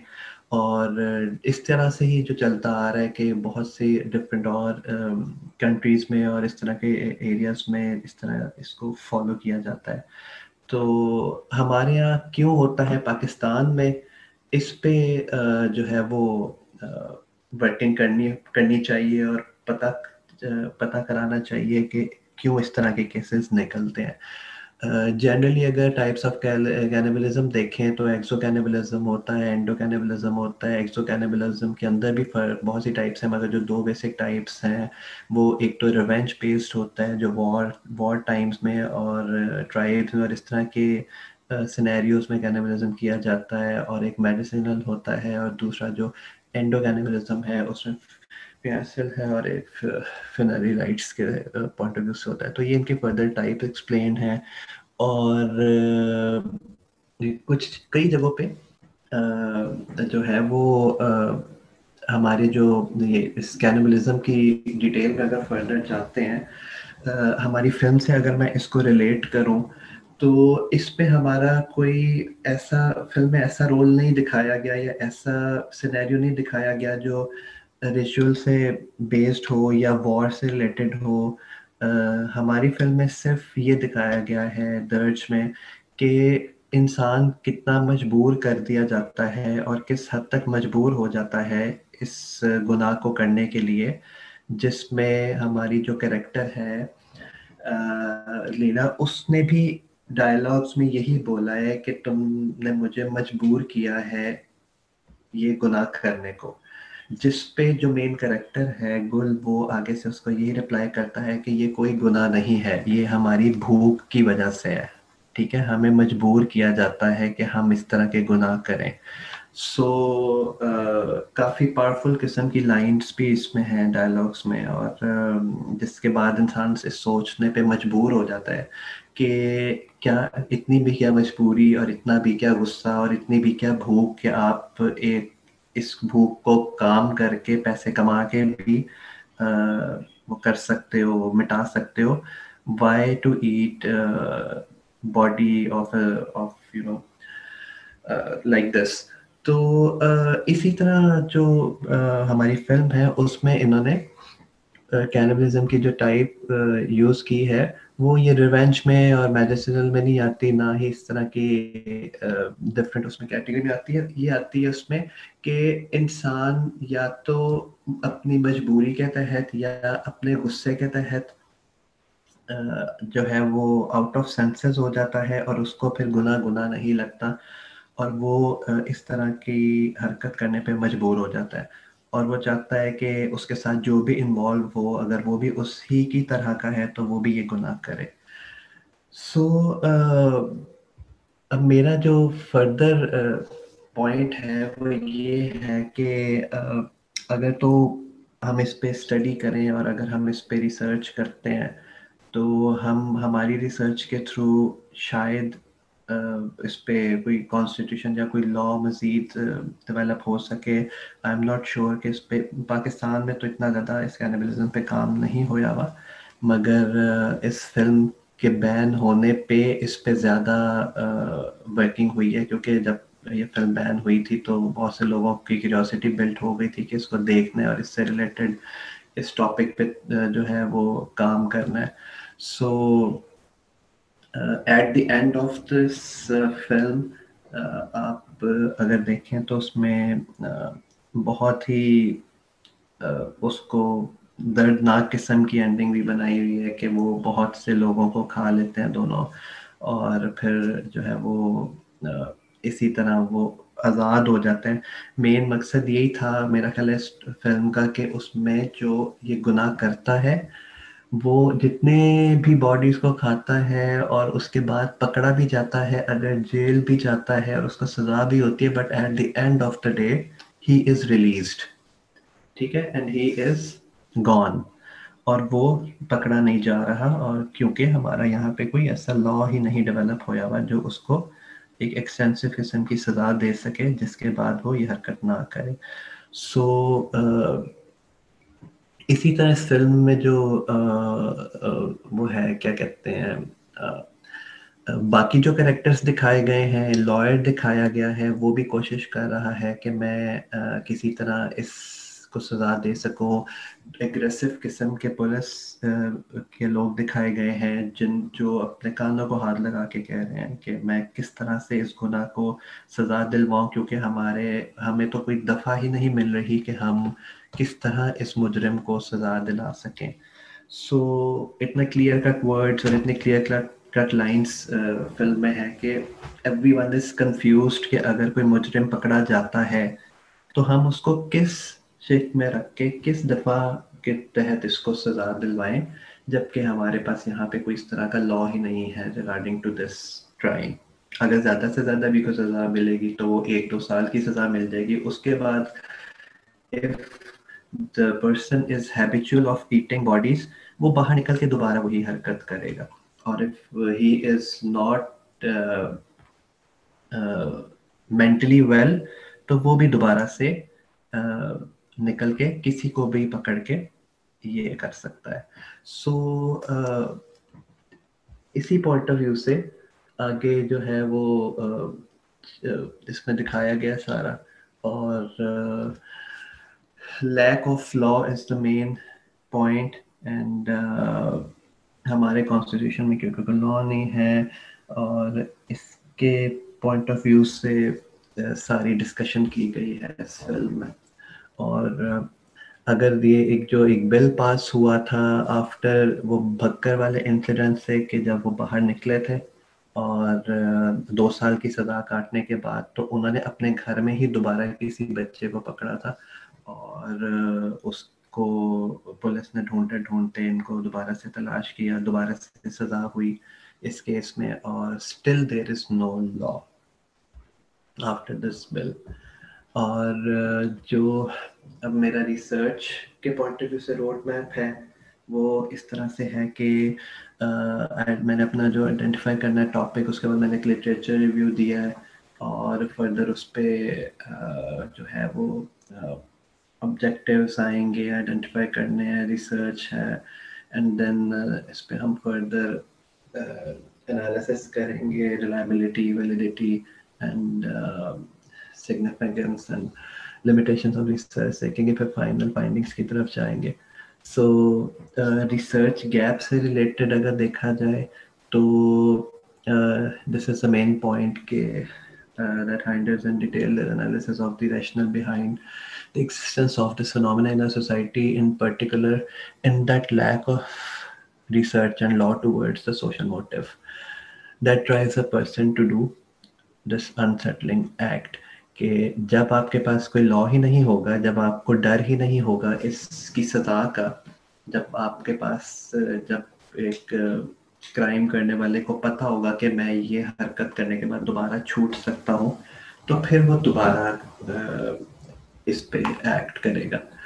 और जो फर्दर अगर हम इस पे देखें तो रिसर्च टॉपिक जो है वो पाकिस्तान के अलावा और बहुत सी जगहों पे लॉ नहीं है। बेसिकली आयरलैंड में लॉ नहीं है, जर्मनी में इसका कोई लॉ नहीं है, तो इस पे स्टडी भी किया जा सकता है। और जो मेरा लास्ट ऑब्जेक्टिव है वो ये है कि साइकोपैथोलॉजी को समराइज करें। मैं ये चाहता हूँ कि फर्दर इस पे देखा जाए कि ये जो भी केसेस हैं, क्या ये लोग जो है नॉर्मल हैं या एबनॉर्मल हैं, आर दे इवन सेन और इनसेन, क्या इन लोगों को रिहैब में भेजा जाना चाहिए या इनका ट्रीटमेंट करवाना चाहिए। असल फिर ये भी आइडेंटिफाई करना ज़रूरी है कि क्या ये एडिक्शन है या नहीं है, और किस बेसिस पे कैनिबलिज्म हमारे यहाँ हो रहा है, हमारे मुल्क में स्पेशली। क्या सोच के जो है वो अक्सर हमारे, मेरा ख्याल यहाँ पे भी केसेस हुए थे कि कब्रों में से मुर्दे गायब होना शुरू हो गए थे, और एक टाइम पे आके बहुत पुलिस एक्टिव हुई थी तो ये थोड़ा सा कम हुआ था, but still there is no such findings के अगर आपके पास कोई क्रिमिनल पकड़ा भी जाता है तो उस पे किसी ने कोई ऐसी वर्किंग नहीं की कि पता चल सके कि वो ये हरकत क्यों कर रहा था। क्या वो मेंटली अपसेट था, या क्या वो वाकई ही इतना गरीब था कि भूख ने उसको इस जुर्म को करने के लिए जो है वो मजबूर किया। So there is no such study and findings कि हमारे यहाँ ये इस तरह से क्यों किया जा रहा है। सो इसके अकॉर्डिंगली सारी अभी देखेंगे कि रिसर्च में फर्दर आगे मैंने किस तरह से इसको लेके चलना है, और हम जो है वो जो है अपना सर्वे कंडक्ट करें, या हम अपनी रिसर्च को किस तरह से इसके फर्दर फाइनल पॉइंट पे लेके जाएं। That's it.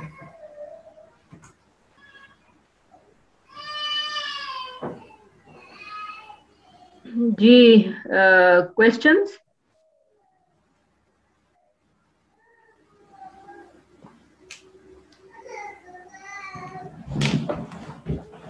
जी, क्वेश्चंस? मैम क्वेश्चन तो नहीं है, बस एक सजेशन ही है कि एक मूवी है आमिस के नाम से, इंडियन मूवी है, और मेरे ख्याल से कोई उनकी रीजनल मूवी है। तो उसमें भी एक नए तरीके से कहता है ना इस कैनिबलिज्म को दिखाया गया है कि एक जो लड़का है वो अपनी एक औरत को अपना गोश्त बेसिकली वो खिला रहा होता है, क्योंकि दोनों खाने के ऊपर बहुत ज्यादा उनकी जो दोस्ती होती है वो खाने पर होती है। और वो मूवी जो है वो घूमती है कि वो लड़का अपना गोश्त काट काट कर उसको खिलाने लगता है। तो एक एक नई किस्म की मूवी थी, बहुत 2-3 साल पहले ही आई थी, और बहुत ज्यादा उसने मतलब एक तूफान बर्पा किया था अपने सब्जेक्ट को लेकर। जिंदा इंसान खिला रहा है ना उसमें तो। जी चले ऑल राइट। तो अभी एनी अदर कमेंट? जी आतिफ, जरा आप पीछे के स्लाइड्स पे जाएंगे। आतिफ,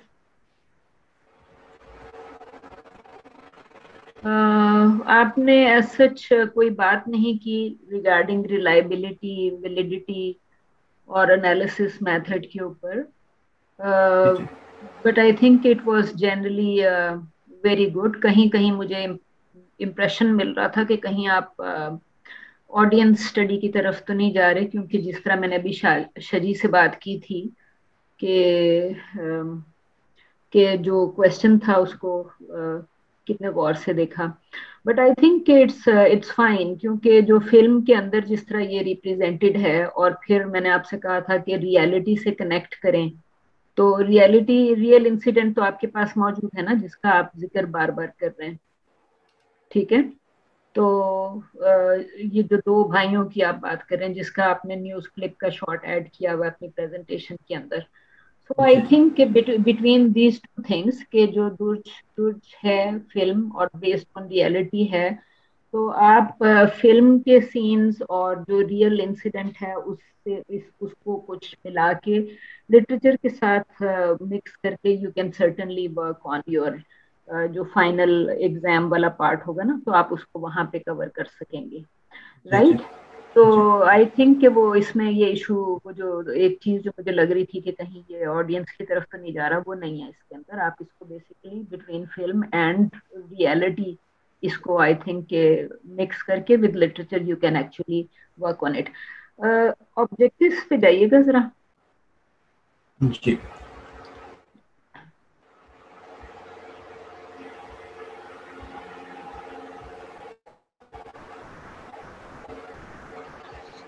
ये आगे राइट, हाँ जरा इसको फुल स्क्रीन कर लें। ये जो आपका फर्स्ट ऑब्जेक्टिव है, अगर इसमें से अगर आप ये मोटिव्स का वर्ड अगर निकाल भी देते हैं ना, to study the motives of cannibalism, अगर आप सिर्फ ये भी लिखते हैं कि to study cannibalism, to study cannibalism in दुर्ज, राइट? तो ये जो आपके बाकी दोनों ऑब्जेक्टिव्स हैं वो उसके एम्बिट के अंदर आ जाएंगे, क्योंकि आपने पहले वाले को मोटिव्स पे रिड्यूस कर दिया ना। तो अगर आप पहले वाले को रिड्यूस नहीं करेंगे, अगर आप उसको रिड्यूस नहीं करेंगे, तो फिर आप उसके अंदर जो है ये लीगल का जो आपने पॉइंट रेस किया था, वो उस फर्स्ट के अंदर ही कवर हो जाएगा, if you are studying cannibalism in दुर्ज, राइट? तो ये जो नंबर 2 है कि उसमें लीगल इश्यूज का जो पॉइंट रेस हुआ है, वो आप उसके अंदर उसी के अंदर कवर हो जाएगा। फिर दूसरी बात जो है, जो आपने साइकोपैथोलॉजी की जो बात की, वो भी फिल्म के अंदर है कोई साइकोपैथोलॉजी से रिलेटेड? जब वो आप कह रहे हैं कि फिल्म आखिर में उसको रिलीज कर देती है, तो इसका मतलब है कि बीच में उस लड़के का कोई ना कोई इन दोनों भाइयों का सीन होगा साइकोपैथोलॉजिस्ट के साथ, राइट? तो बेसिकली मैं आपसे यही कही थी कि अगर आप इनको अलग से लिखना चाह रहे हैं, चलें आप इसको अलग से लिख लें, लेकिन ये है कि अगर आप इसमें से ये फर्स्ट वाले में से सिर्फ मोटिव्स निकाल देते हैं और उसके बाद भी बाकी दोनों रखते हैं, तो आपके पास गुंजाइश ज्यादा होगी कि आप दुर्ज के अंदर जितने भी इश्यूज आ रहे हैं वो आप देख सकेंगे। तो उस सूरत में आपको सिर्फ मोटिव्स या सिर्फ लैक ऑफ लॉ या साइकोपैथोलॉजी, 3 क्वेश्चंस के ऊपर जो है, 3 चीजों के ऊपर आपको रिड्यूस नहीं करना पड़ेगा ना। उसके आखिर में आपने क्वेश्चन तो एक ही लिखा, जब आप 3 ऑब्जेक्टिव्स लिख रहे थे तो उसका मतलब ये है कि आप उन 3 ऑब्जेक्टिव से रिलेटेड कम से कम 3 सवाल तो ढूंढे ना, राइट। ये पहला ऑब्जेक्टिव जो है वो मोटिव, तो आपके अगले में लिखा है what are the social motives, research question में लिखा हुआ है। फिर आपने लिखा है to highlight the lack of law, लेकिन उसके आगे आपने कोई रिसर्च क्वेश्चन नहीं डेवलप किया सेकंड ऑब्जेक्टिव के अगेंस्ट। फिर आपका थर्ड जो है psychopathology of offenders involve in this act, उसके ऊपर भी आपने कोई रिसर्च क्वेश्चन एज सच डाला नहीं है, बाकी के 2 ऑब्जेक्टिव्स पे रिसर्च क्वेश्चन मौजूद नहीं है। तो इस वजह से मैं कह रही थी कि अगर आप अपना पहला ऑब्जेक्टिव भी अगर सिर्फ टू स्टडी कैनिबलिज्म इन दो रखेंगे तो फिर आपको ये प्रॉब्लम नहीं होगी, क्योंकि उसके अंदर आप लीगल की सब हेडिंग कहीं भी डाल सकते हैं। आप अपने रिसर्च पेपर के अंदर साइकोपैथोलॉजी के भी हेडिंग आप उसके अंदर डाल सकेंगे। आपको सिर्फ फिल्म में से दोनों से रेलेवेंट सीन ढूंढ के उन हेडिंग्स के अंदर आप डिस्कस कर सकेंगे। अदरवाइज आई वुड से कि आप अपने ऑब्जेक्टिव्स और रिसर्च क्वेश्चंस को आपस में मैच करें, ताकि जो आपके ऑब्जेक्टिव्स हैं वो आपके क्वेश्चंस के थ्रू मीट हो जाएं, राइट। और बेसिकली जो है वो आई थिंक बड़ी मतलब कलर्स के हवाले से तो आई वुड से कि इट वाज अ काफी प्लीजिंग किस्म की कॉन्वर्सेशन, सॉरी प्रेजेंटेशन। और आई थिंक कि अच्छा है, लिटरेचर भी ठीक है, आपने उसकी नज़र भी आ रहा है कि you have thought about it, और इसमें जो भी था। तो बेसिकली आप रिसर्च गैप तो आपको वही मिलेगा कि जो सारी दुनिया में इस इशू के ऊपर जो भी काम हुआ हुआ है, उसमें अगर पाकिस्तान के अंदर काम नहीं हुआ हुआ तो आप उसको चाहे एक्सटेंशन के हैं या गैप फिलिंग के हैं, वो उसमें फिल हो जाएगा। ठीक है, ठीक है, thank you so very much. Okay, good, very nice, thank you. Okay, thank you. Okay ma'am, अल्लाह हाफिज़। अल्लाह हाफिज़। अल्लाह हाफिज़।